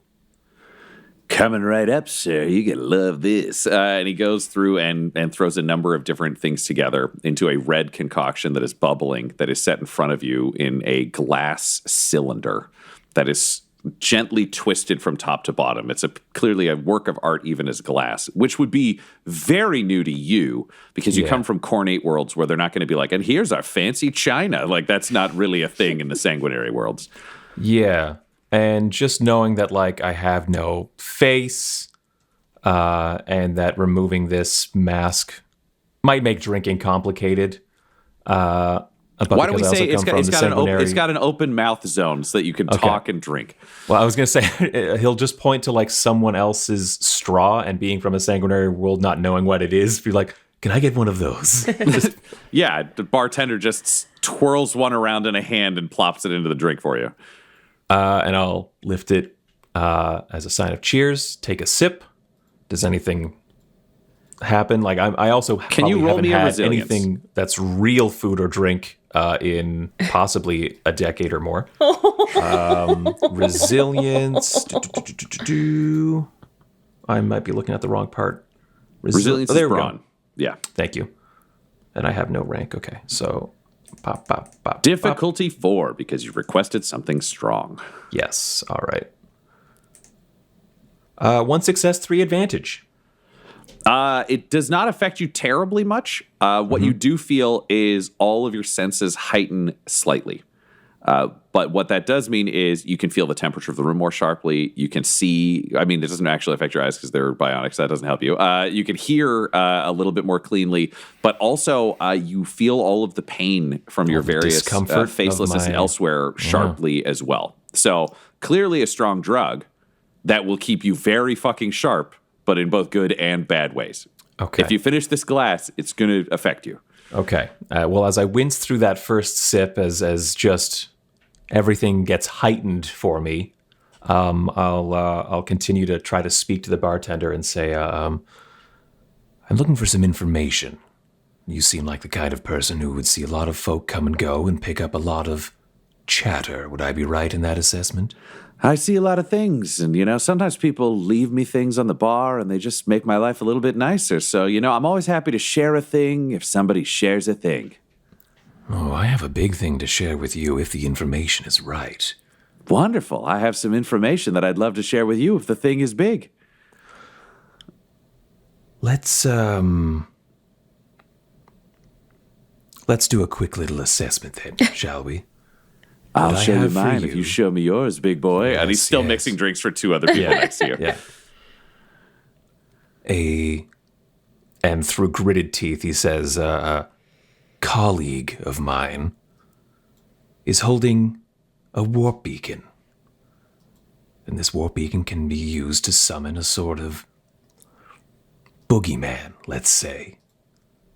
So, if you have any kind of enemies or anything like that, this is sort of a problem solver for that if it's activated at the right place at the right time. Now, you seem like a genial fellow, so I also understand that you may not have any immediate use for it, but it is an excellent bargaining chip for people with perhaps a bigger chip on their shoulder that you can provide to them for various favors and things like that. Does that sound of interest to you? Well, let's just say that I may not need it, but I know some other buyers. I can put things in touch. I can grease some palms. I can make things good for Yes. you if you can make things good for me. So, yeah. Good. If you're promising me that beacon, I'll make it worth your while. I'll trade whatever you need. This is the part that's going to determine that. If I can, in fact, give you the beacon, see, the information I'm looking for is about a certain individual. A perfect individual, if you catch my meaning. Okay. Champion of perfection. Are we talking about Sindrian, son of perfection? We are. Well, see, Sindrian and I, we go way back. I've served him a lot of drinks. He does what he does.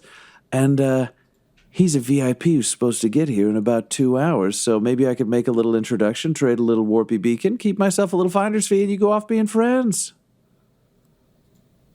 I knew you were just perfect when I saw you.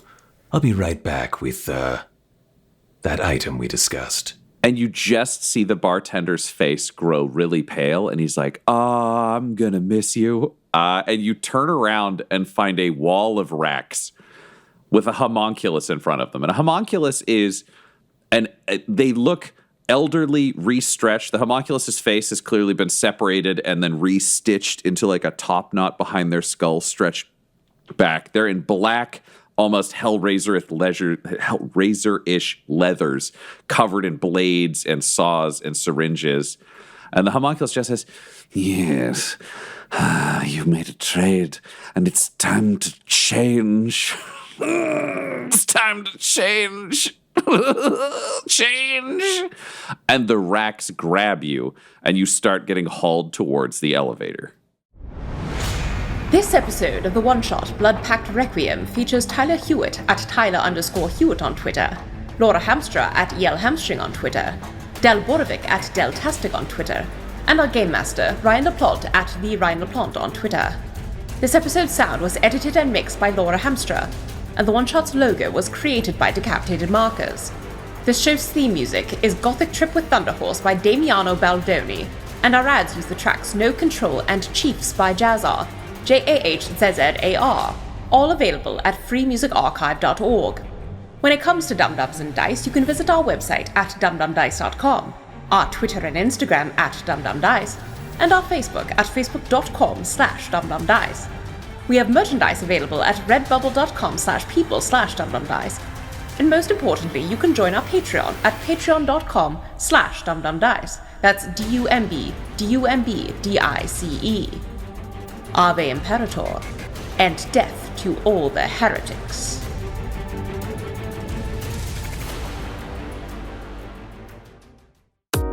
Dum-Dums and Dice has to give a special thank you to the supreme beings of our Patreon at this time. The Half-Blind Prophet, Christopher Little, Sue One, George Dolby, Richard Cranium, Gavin and Abby McDonald, Logan, Fire Unfriendly, Grandma Likes D&D, Alan, Stabby Stranger, Glitch Trick, Roman Brown, Spot Allen, Flynn1138, Alarain Okapi, OMG, it's Big Nick, D&D and Things, Norma Byers, Schrodinger's Pepper, Guy Edwards, Flea Unit, Madre de Gatos, Lady Maiden, Melissa Rain, Nithrian, and Jill and Noel LaPlante. If you want your name to be added to this list, you can join our Patreon too at patreon.com/dumdumdice. Thanks to them, and a little bit of thanks to you.